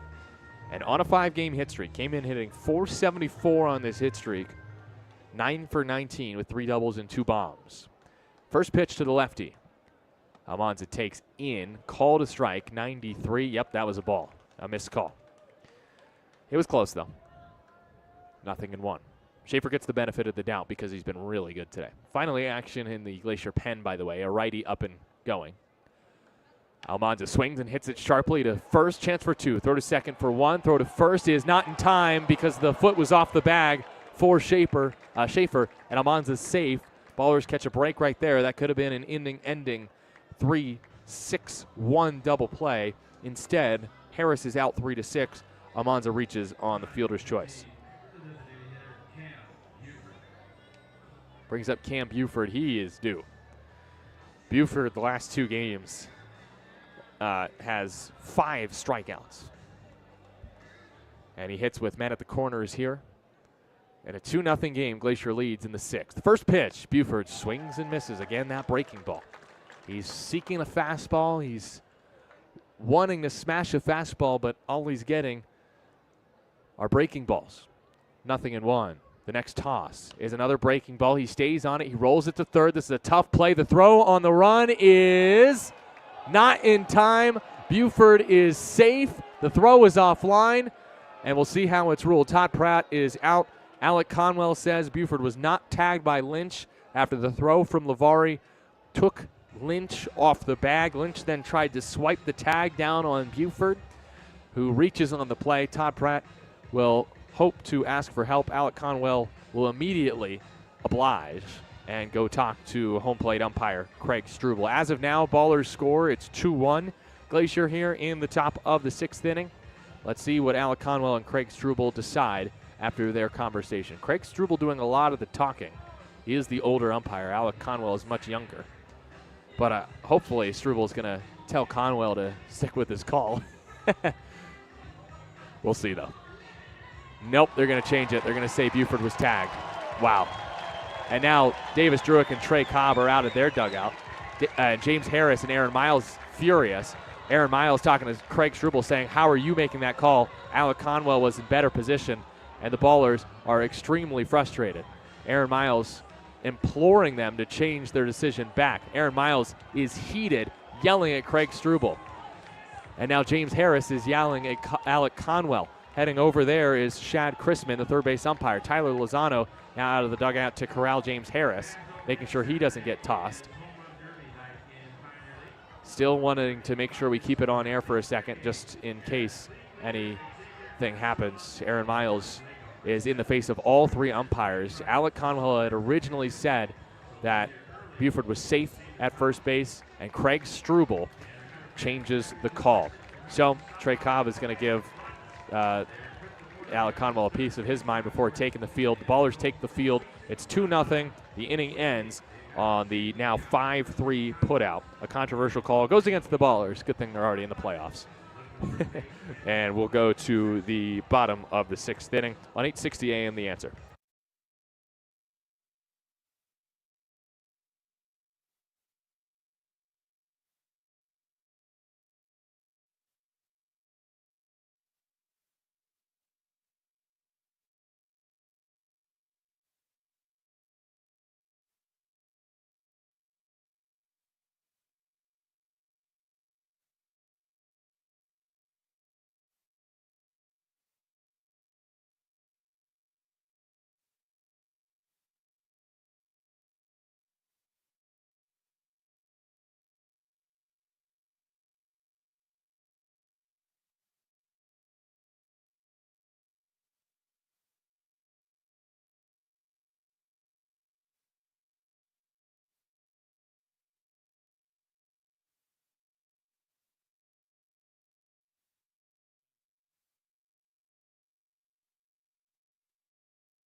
Home 6th here from Kalispell. A controversial call goes against Oakland in the top of the 6th inning, and as a result, it's still 2-0 Glacier. 3, 4, and 5 do up against Noah Milliken, who's been great tonight. 2 runs allowed, 6 strikeouts. TJ Clarkson a rip and a miss. 4 strike 1 here in the bottom of the 6th. It's 2-0 Glacier over Oakland, as it's time to look around the Pioneer League for scores on this Friday night. Major League Baseball is back as well. There's a high chopper to second. Backhand Harris. Throw on the run to first. Out of the mitt of Almanza. It's an infield hit for Clarkson.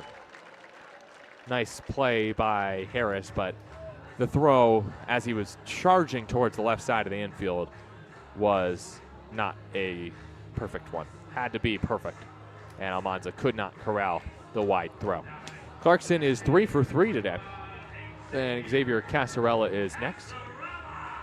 Also, I did get word from Scott Gladstone that they watched the replay on Flow.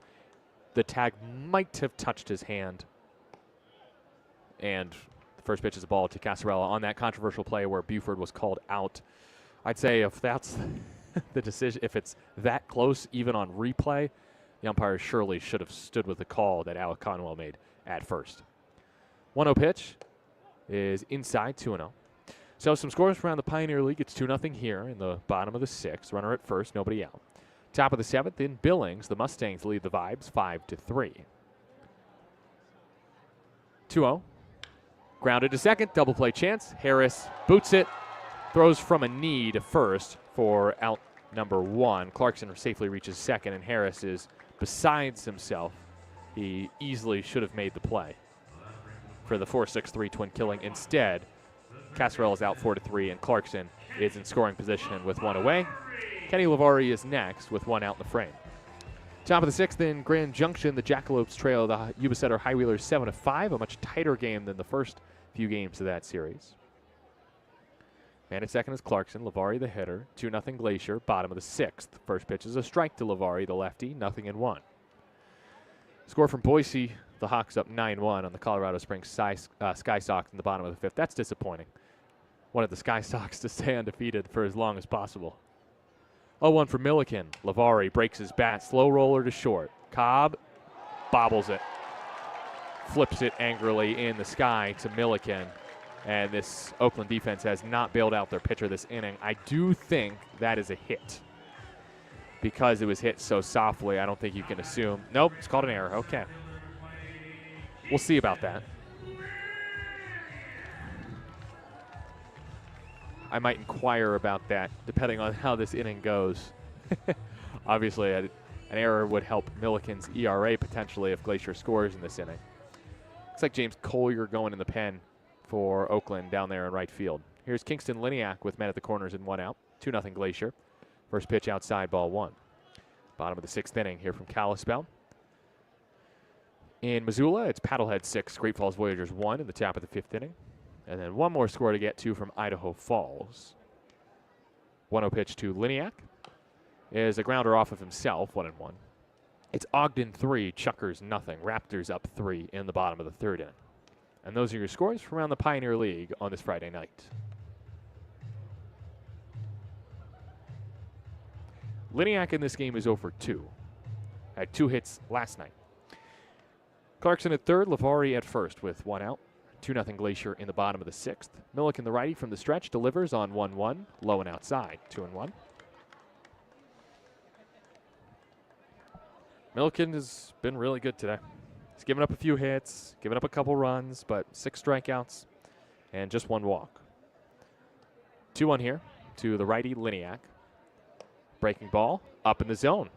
2-2. Surprised that was called a strike, but it did catch the high inside corner. That's a beautiful front door breaker from the Milkman. He already has 1 strikeout of Liniak. That was his first strikeout victim. That was in the second inning. Milliken's 2-2 toss. He got him again. Froze him with an outside pitch. It's challenged by Liniak, but he's going to have to go back to the dugout because that's a strike at the bottom of the zone.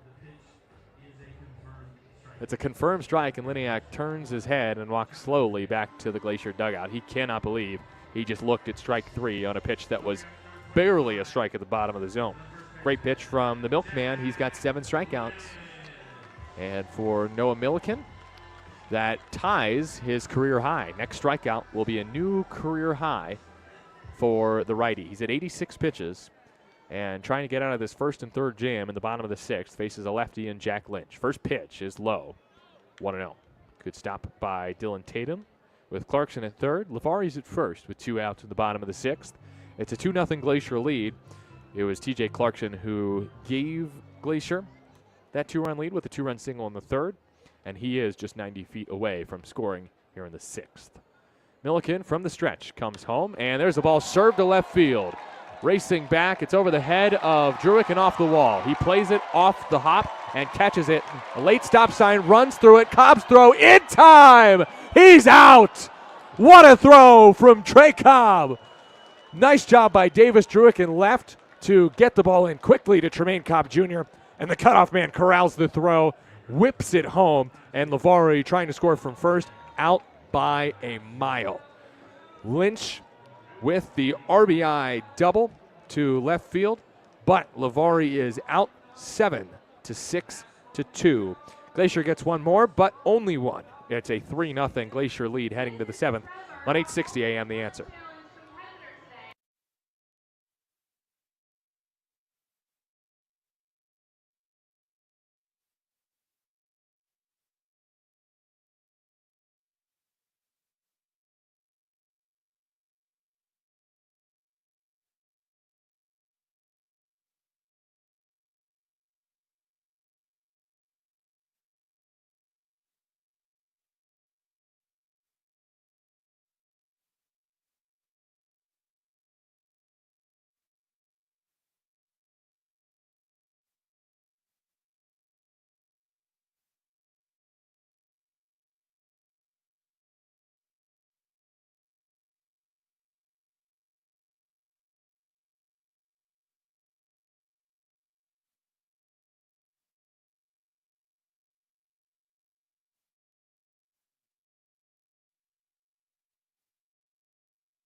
Ballers are thrilled to see a change on the mound for the Glacier Range Riders. They were shut out today by Luke Schaefer over 6 innings. And his replacement is Nick Zegna, number 11, tall righty, 6'5", 225 pounds. 3.68 ERA for the righty, 0-2 record, 19 appearances, 22 innings, has 3 saves, 24 hits, 8 walks to 26 strikeouts. First he'll face is Lou Helmick, who takes a first pitch strike, 0-1. That pitch was at the top of the zone. Nice pitch by Zegna, who pitched Tuesday against Oakland and threw a hitless frame. 0-1. The lefty Helmick waits. Set at the chest. Zegna, his pitch is in for strike 2. Breaking ball at the bottom of the zone, and Helmick calls time. Zegna pitched the 7th and got 3 groundouts, or 2 groundouts and a lineout on Tuesday. Zegna against Helmick to start the top of the 7th. 3-0 Glacier leads. Helmick tries to check his swing. Pitch in the turf. Did he go? No, says the third base umpire, Shad Chrisman. It's 1-2. Get you the final line on Glacier's starting pitcher, Luke Schaefer. It was excellent. He went 6 innings, 5 hits, no runs, a walk, and 9 punch-outs. Just one shy of his season best. 1-2. Helmick checks his swing again at a pitch in the turf. Appeal to Mendoza as he's running to the ball, and once again, Chrisman signals that Helmick did not offer. Helmick is 1 for 2 in this game. Left-handed hitter Helmick is hitting .333 this year with a .406 on base percentage. It was 0-2. He's evened the count, taking 2 pitches in the turf. Good pitches at that from Zegna. The righty deals. Helmick takes low and away. The count has been worked full. Oakland was so close to scoring in the 6th. There was a controversial play where Buford hit one down the third baseline. Lavari made an off-balance throw to first, and the tag was applied by Lynch after further review. Payoff to Helmick is hit sharply towards first. 2 hops for the first baseman, and Lynch flips to Zegna for out number 1. 3-1 put out for the first out here in the top of the 7th inning. Dylan Tatum is next. Ballers have been held scoreless over their last 11 innings. Dating back to yesterday, they did not score after the 4th inning in yesterday's game. They were held scoreless in the first 6 innings today. Still nothing in the run column for them here, as Tatum swings and misses at the fastball. 94, high outside corner. 0-1. 3-0 edge for Glacier in the top of the 7th. Tatum the righty against Zegna the righty. And Tatum accidentally pokes 95 on the check swing foul. It's 0-2. It's been a rough series offensively for the Ballers. 2 runs yesterday, 5 runs on Wednesday, 3 runs back on Tuesday. They won the first 2 games of the series. The pitching has been great here in Kalispell. The hitting, not so much. Tatum offered at a pitch in the turf, almost surely, and yes, says Alec Conwell, he did go. And Zegna gets his first K of the series. 2 up, 2 down for the right-handed reliever for Glacier. The next batter to face him is Darryl Buggs, the second. 1 for 2 today with the strikeout. Buggs. The Ballers have struck out 10 times in this game. Really feels like the team is just having a collective slump. A first half, or a second half hangover, if you will, as Buggs takes outside. 1-0. The Ballers, the first half champions in the Pioneer League, have already booked a spot in the Pioneer League playoffs. Glacier, on the other hand, they need to start winning games fast. 1-0. Buggs takes a strike on the outer portion of the plate. 1-1. Buggs just 1 for 6 in the series, 3 strikeouts. Team leader with 3 triples. 2 of them against this team, Glacier. No, all 3 of them actually. 1-1 is just off the plate, 2-1.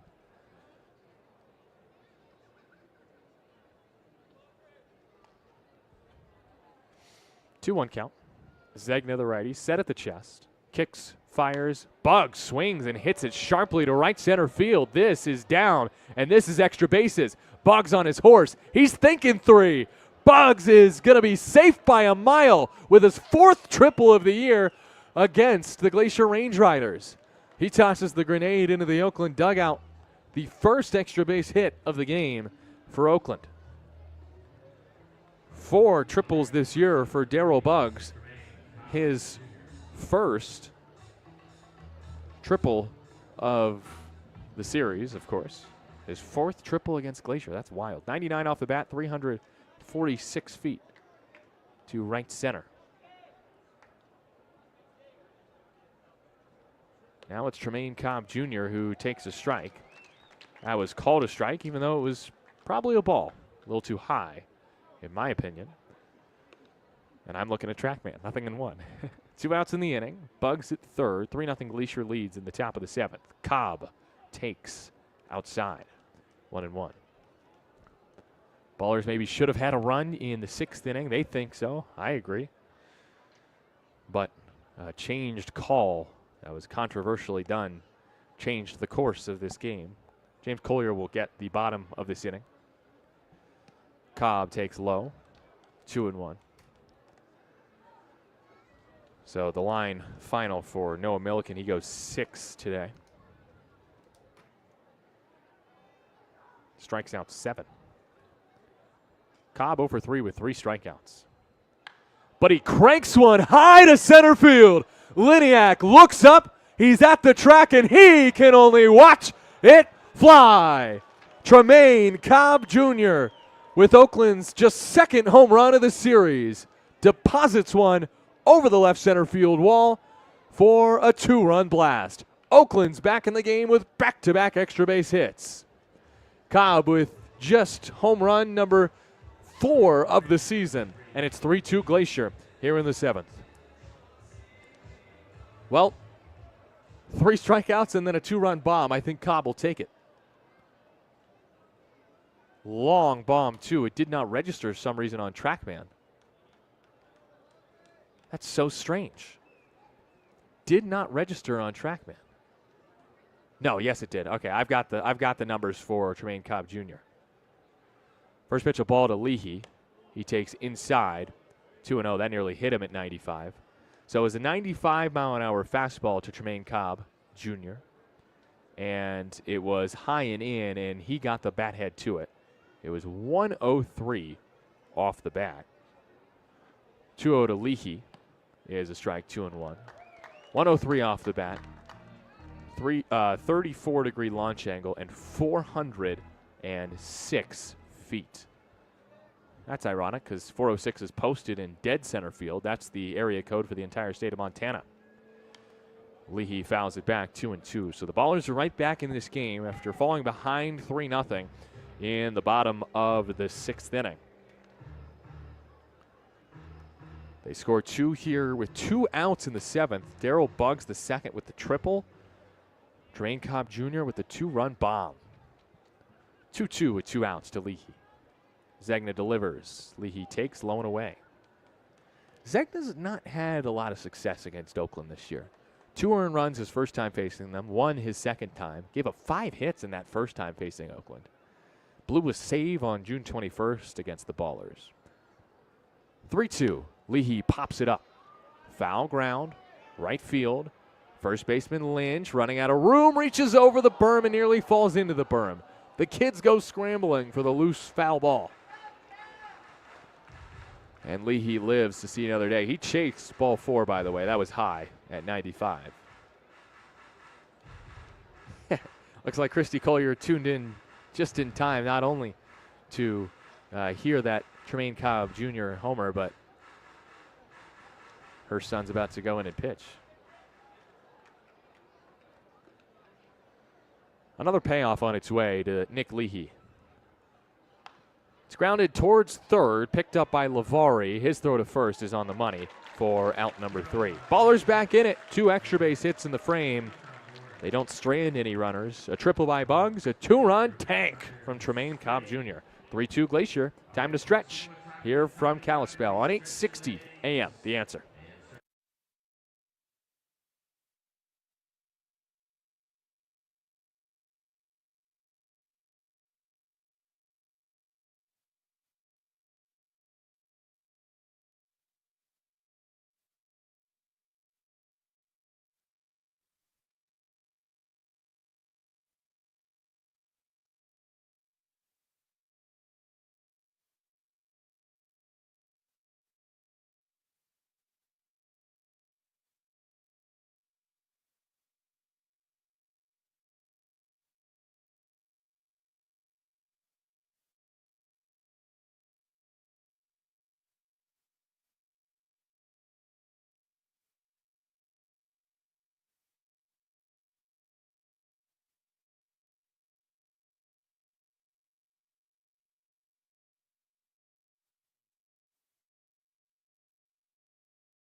Bottom of the 7th, the Ballers are back in it.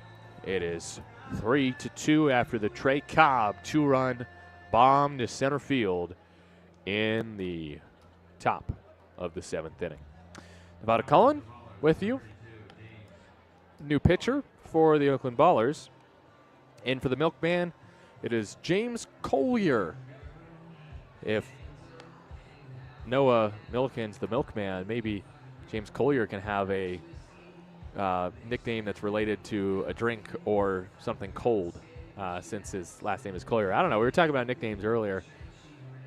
Christy, if you've got one for your son, if he's got one that I don't know of, let me know. Anyways, Collier coming on for Noah Milliken. Collier, 3.27 ERA, 2-0 record, 18 appearances, 22 innings, 1 save, 16 innings, 9 walks to 28 strikeouts. Sunday against Rocky Mountain picked up his first pro save, an inning and a third, a hit, no runs, and a strikeout. He'll face 8-9-1 here in the 7th, trying to keep this a 1-run ball game. 3-2 Glacier leads. Here's Angel Mendoza, a double his last time. Righty-righty battle. First toss from Collier is low and away, 1-0. Noah Milliken goes 6 for the Ballers. 7 hits, 3 runs, 2 earned, a walk, 7 strikeouts. Mendoza fouls it off. 1-1. So now 1 streak is continued. Milliken with his 4th straight quality start. That's 6 innings and 3 runs allowed. But the Ballers have won his first 5 pro starts. That streak would end with a loss today. 1-1 after the foul ball from Mendoza. Pitch from Collier is in for a strike, 1-2. It is also time for, again, Where Are They Now? A segment where we talk about former Ballers and how they're doing currently. Well, first I've got to bring up Carson Lambert, the former Baller. 2-strike pitch, swung on and missed. Collier with the quick K, 92 below the zone, and Mendoza chased it. 1 up, 1 down for James Collier.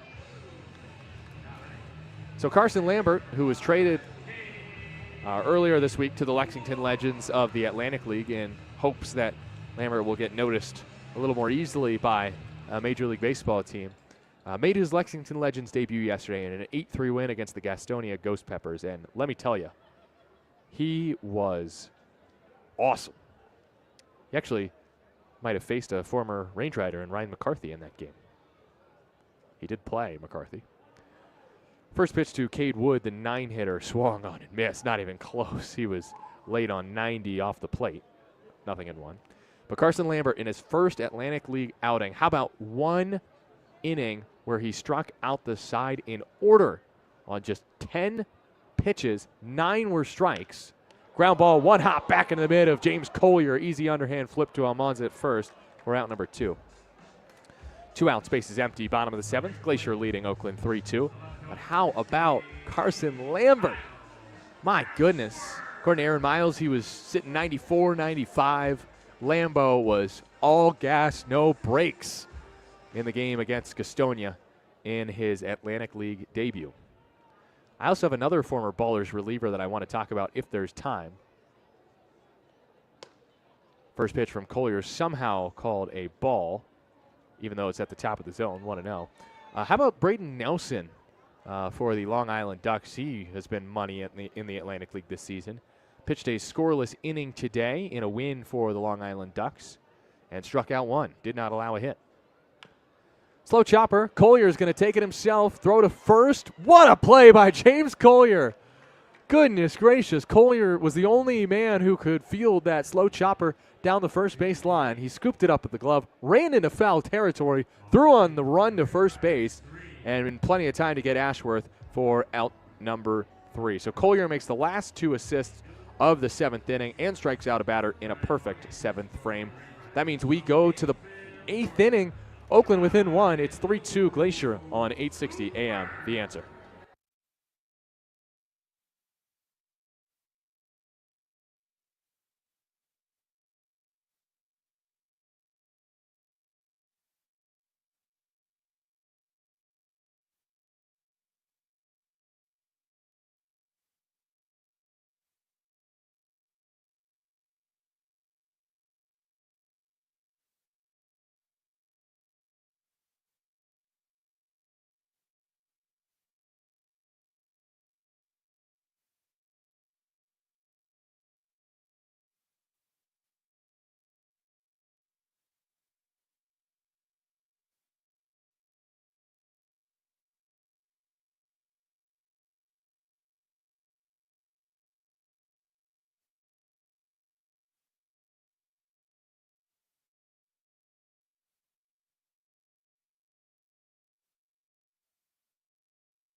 New pitcher for Glacier in the top of the 8th inning.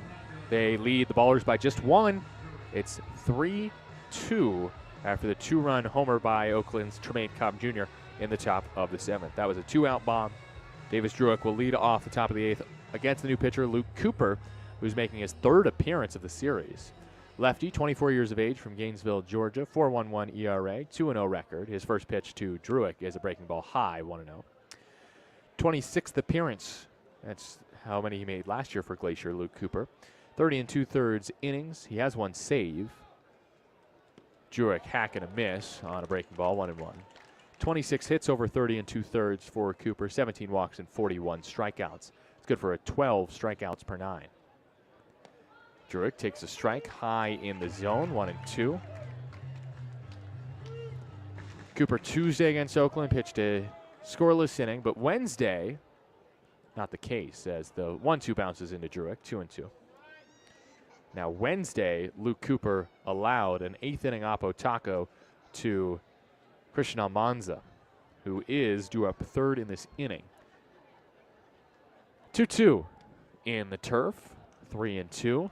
Big spot here for Davis Druick, who is 3 for 3 in this game. 1 hit shy of tying his career high. Payoff. Druick strikes out. 81, that's the breaking ball, and that was the best pitch for Cooper in that at bat by far as Druick is down swinging. Brings up Daniel Harris the 4th.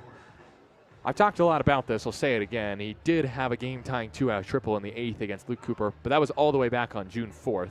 That feels like eons ago at this point. Now July 18th. Ballers have since clinched a playoff spot as Harris takes high. Called a ball. That was in the zone, according to TrackMan. I'm going to refresh TrackMan maybe to see if the zone is messed up, but that was easily a strike. 1-0, chopped foul by Harris. That was at the bottom of the zone. 1-1. 1 out in the inning. Bases empty in the top of the 8th. Ballers still trail Glacier 3-2, but momentum seems to be on Oakland's side. Harris is 0 for 2 with a walk in this game and has just 1 hit in the series. That was a double yesterday. Extra base hits, that's key for Oakland when it comes to winning ball games. Look what happened in the first 6 innings. No extra base hits, no runs. Finally get extra base hits, they score. Harris swings and misses at a pitch in the turf. All turf field here at Glacier Bank Park in Kalispell. It's 1-2 on Harris. That was a very good breaking ball from Cooper. And he's way ahead, 1-2. Harris had called time. And at last, he climbs back in from the right side. Cooper working quickly, his 1-2 toss. Harris grounds it to shortstop, fielded by Howell. His throw to first, in time, 2 away. Brings up Christian Almanza. If the Ballers want to tie the game with one swing, this is who they would call on to do it. Almanza, after all, his homer earlier in this series was against Luke Cooper. It was an 8th inning Oppo Taco. Here he is in the 8th inning. And the first pitch is swung on and missed. Breaking ball to Almanza, low and away. 2 outs, bases empty. Top of the 8th, 3-2. Glacier leads Oakland. 0-1. Almanza takes an ugly hack. That was nowhere close. I'll try not to tease him about that one later. 0-2. He swung at a pitch that was way in front of the plate. Probably looking for a fastball. Safe to say he's not going to get one. 0-2. Another breaking ball in the turf. 1-2. He holds off this time.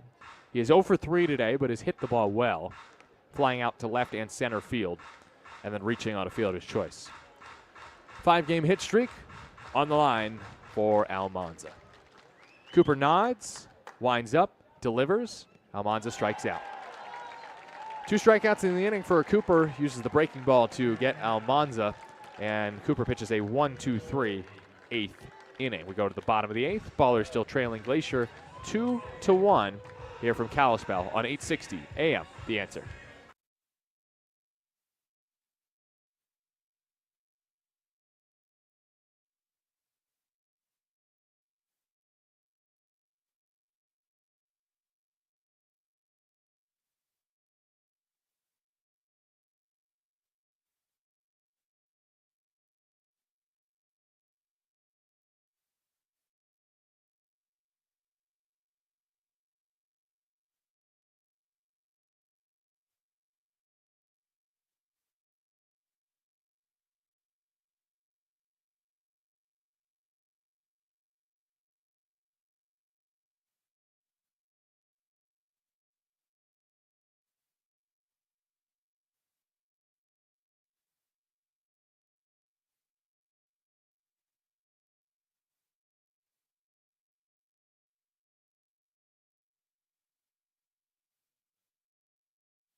Bottom of the 8th here from Kalispell, 3-2. Oakland trails Glacier. James Collier still on the hill, as we do have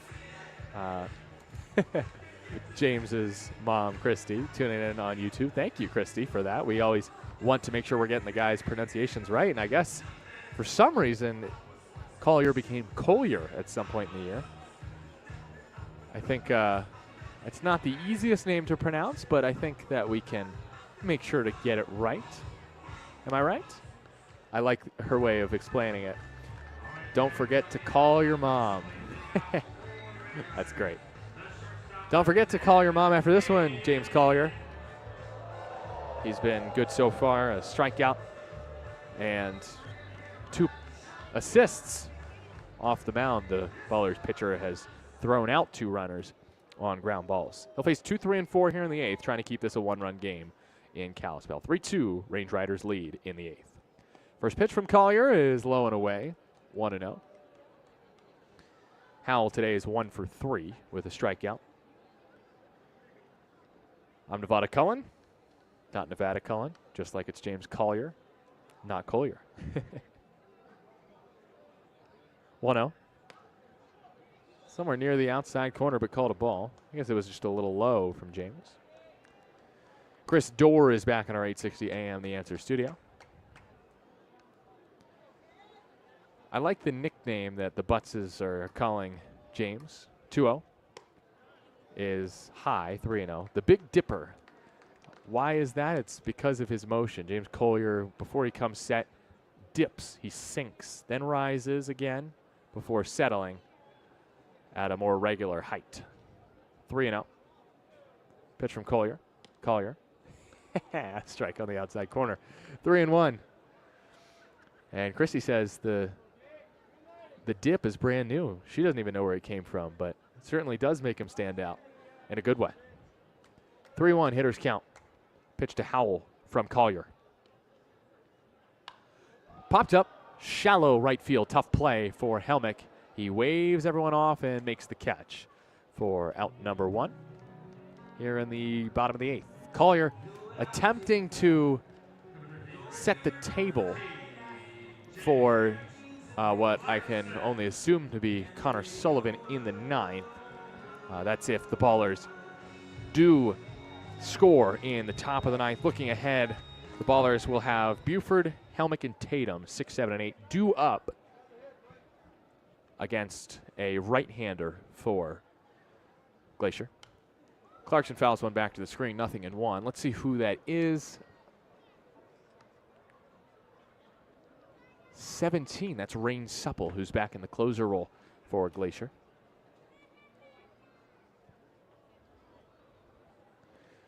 A 1 on the lefty Clarkson. 3 for 3 today.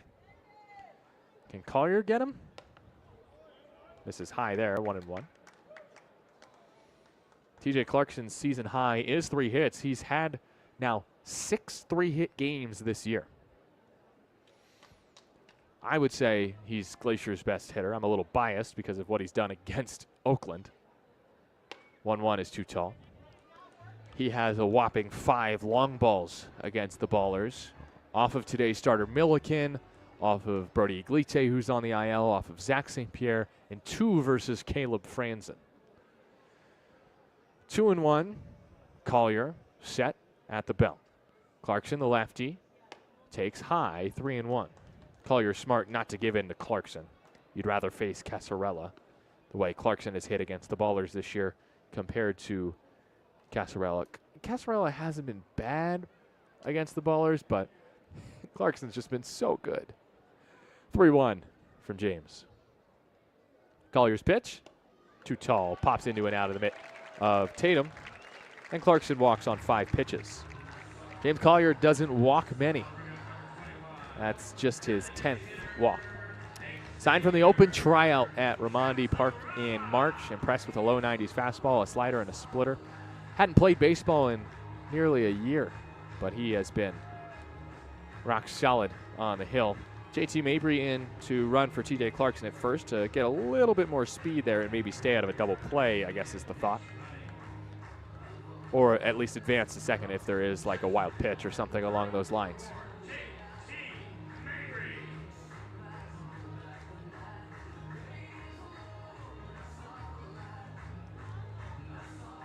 Now Jim Diedrich comes out to talk to James Collier before this at-bat.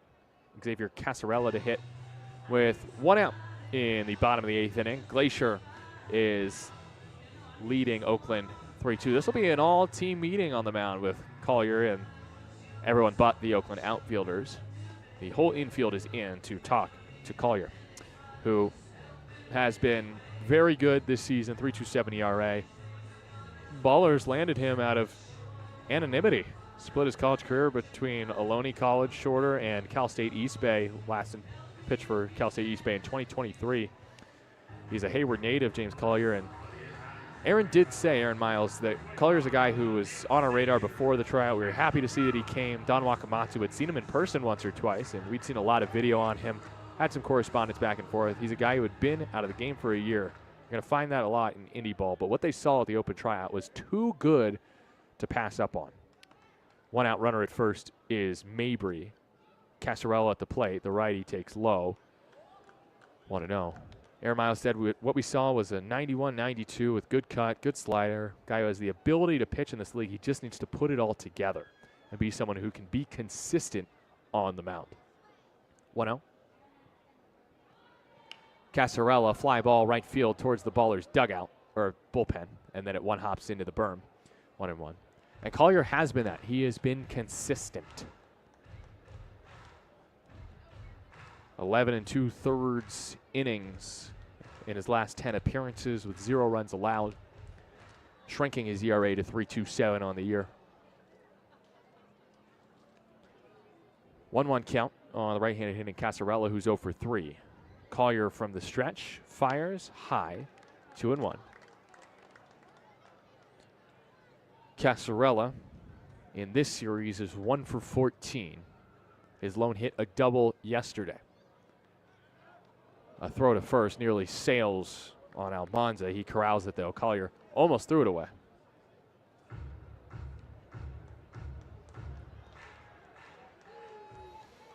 Collier has been missing high. Perhaps Casarella is looking up in the zone as a result.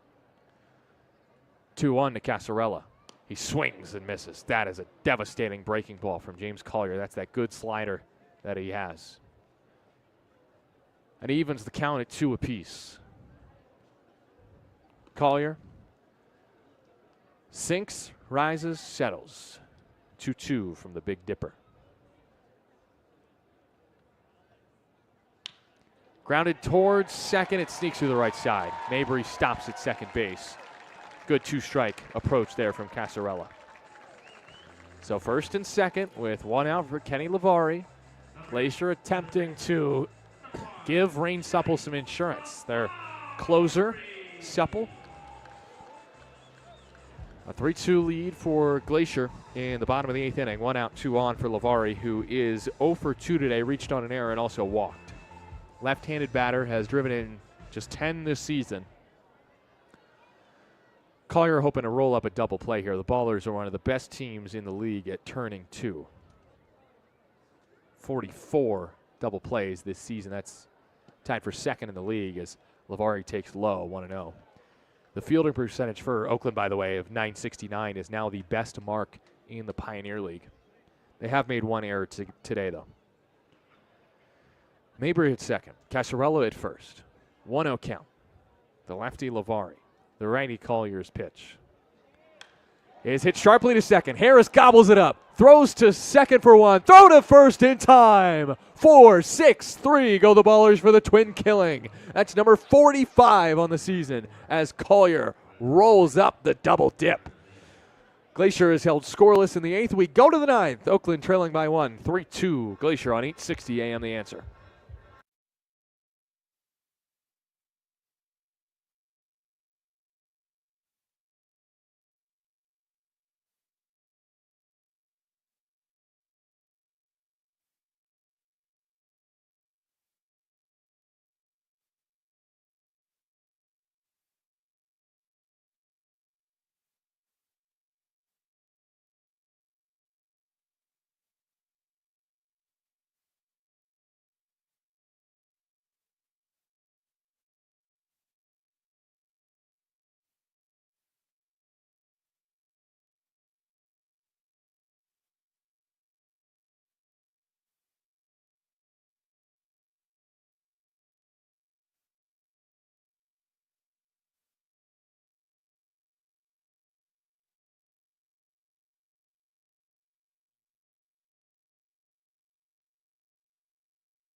Here we go. Final frame, and with it, a chance for the Ballers to grab another comeback victory.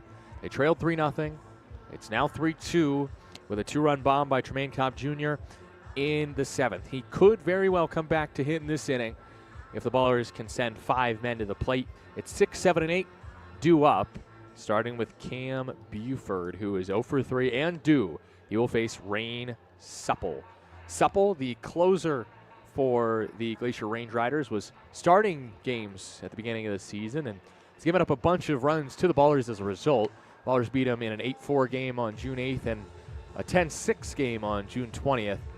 He gave up 11 earned runs combined over those 2 games. And Wednesday, most importantly, against Oakland, he went an inning, gave up 2 hits and an earned run.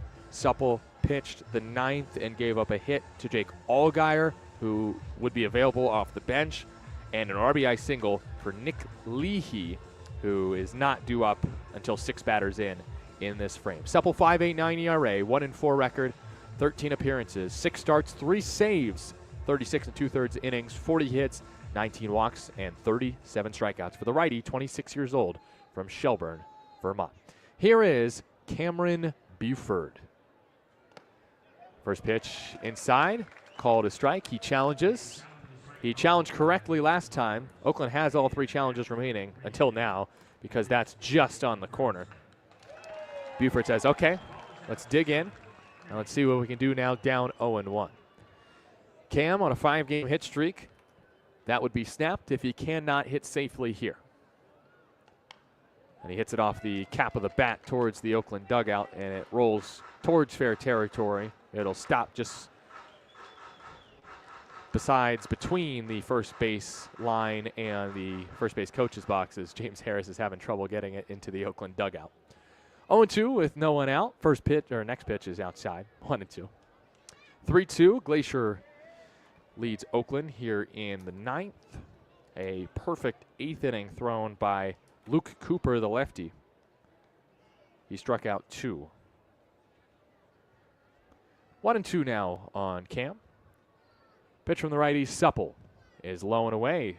Supple's got good velo. That's 96, and I think that's probably why they like him more as the closer than the starter, because you can empty the tank in 1 inning. Connor Sullivan, by the way, the closer for Oakland, warming just in case. Buford taps it off himself. That hit the inside of his left leg. That had to sting a bit. 2-2. It's fun to feel some nerves here. Ballers down 1 in the top of the 9th.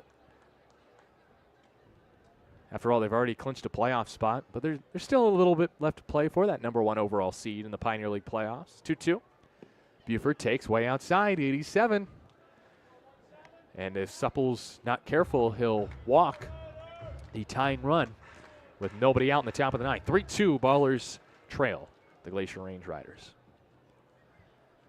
Buford holds the bat high above his head, swings and taps it off the plate. It rolls foul. Still 3-2. Good fight from Cam, although he got, you know what? It's down the middle, but it's 97, so I'm going to give Cam Buford some credit there.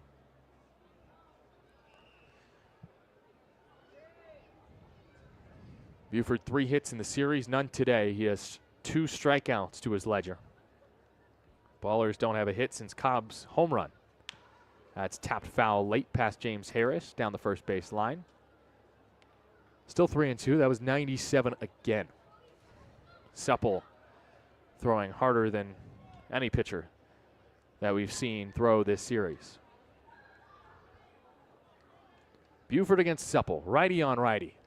The first batter of the 9th strikes out. You have 97, then you're able to throw the breaking ball with such execution. You're basically guaranteed a strikeout right there. A nice pitch by Supple for out number 1. And Glacier is 2 outs away from tying the series here in Kalispell. The past 2 series against the Oakland Ballers, they have lost 5-1, so it would be a huge accomplishment for Glacier to even win 2 in this series. First pitch to Lou Helmick is an off-speed pitch, high in the zone for a strike, and Lou Helmick challenges that one. That's a poor challenge. That was well in the zone. But Oakland still has 1 challenge left. Lou shakes his head. He's frustrated that he challenged that, I think. Helmick is 1 for 3 in the game. And Supple is commanding the zone well so far. Next pitch is fouled off. He threw a changeup right there at 87 below the zone, and Helmick chased it. 0-2. Bases empty, 1 out, top of the 9th. Oakland trails Glacier 3-2. Their only runs came in the 7th because of a Trey Cobb 2-run shot. 0-2 pitch. Helmick takes way outside, 1-2. Lou's certainly a candidate to get on in this inning, if anyone, for the Ballers, considering his better than .400 on base percentage and his success this year against Glacier. He's picked up 16 hits against the Range Riders with a couple of doubles. 1-2 from Supple. Bends in just outside. Is that challenged? I think it is. And Glacier's out of challenges. That was just off the plate. It was Supple who challenged.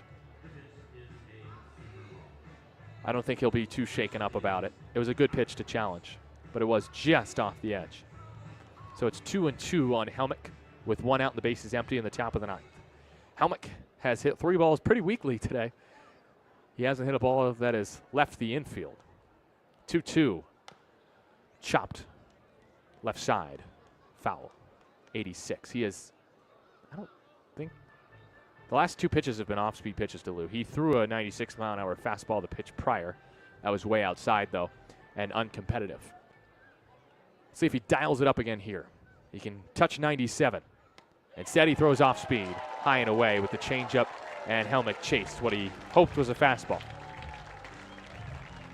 2 up, 2 strikeouts for Rain Supple.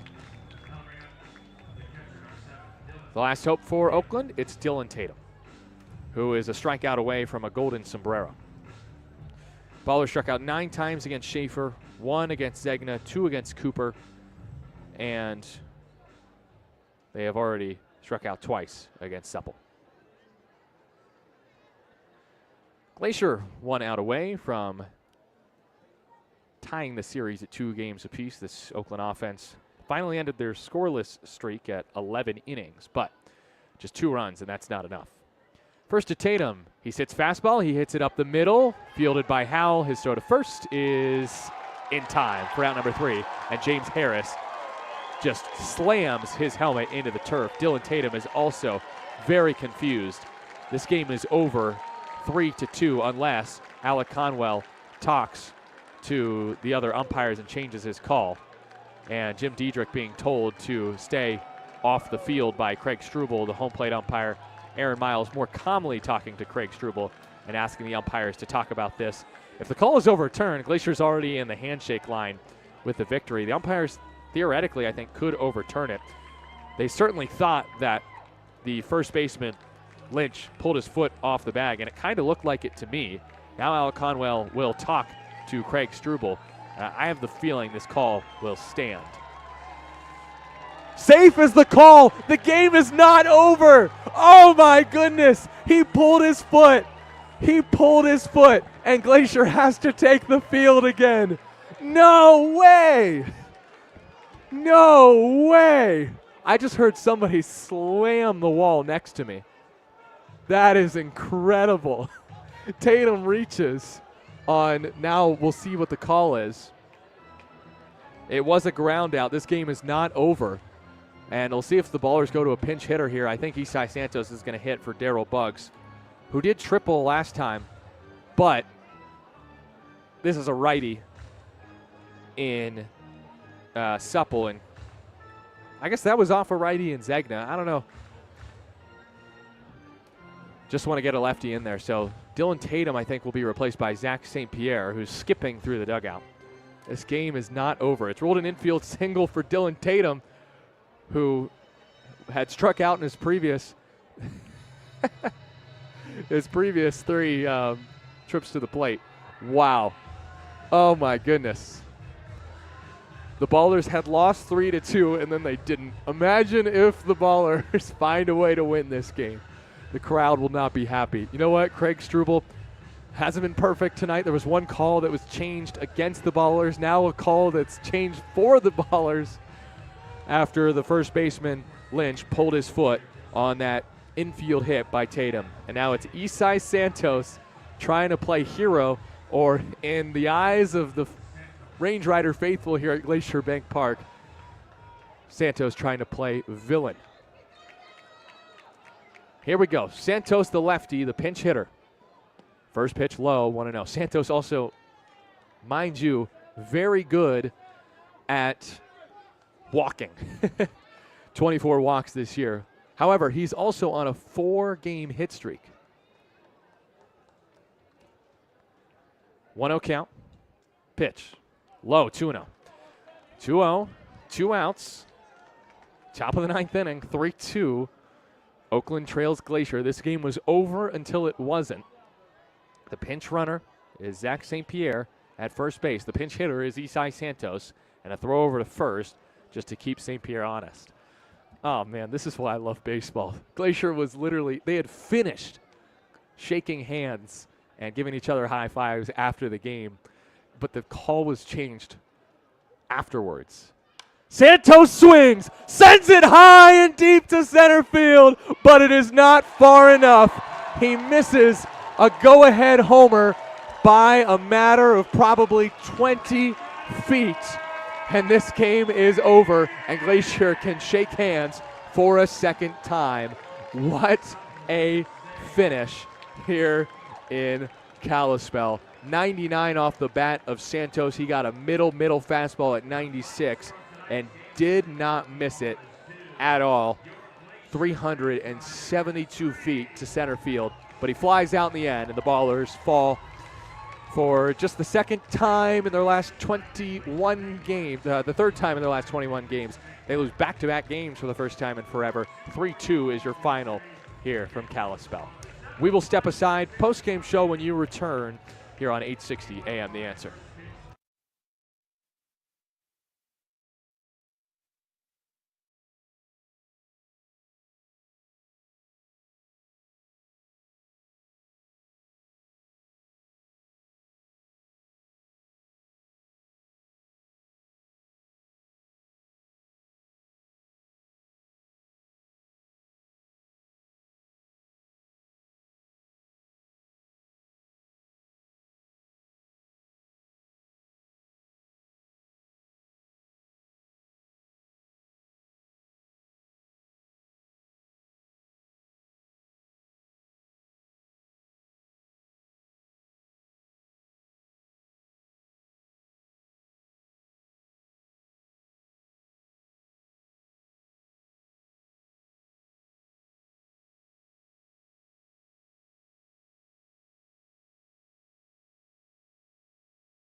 Welcome to those on 860. Sorry, again, I had my mic muted, but Ballers fall 3-2 in 9 innings here from Kalispell. I'm Nevada calling. Chris Dorr is back in our 860 AM The Answer studios.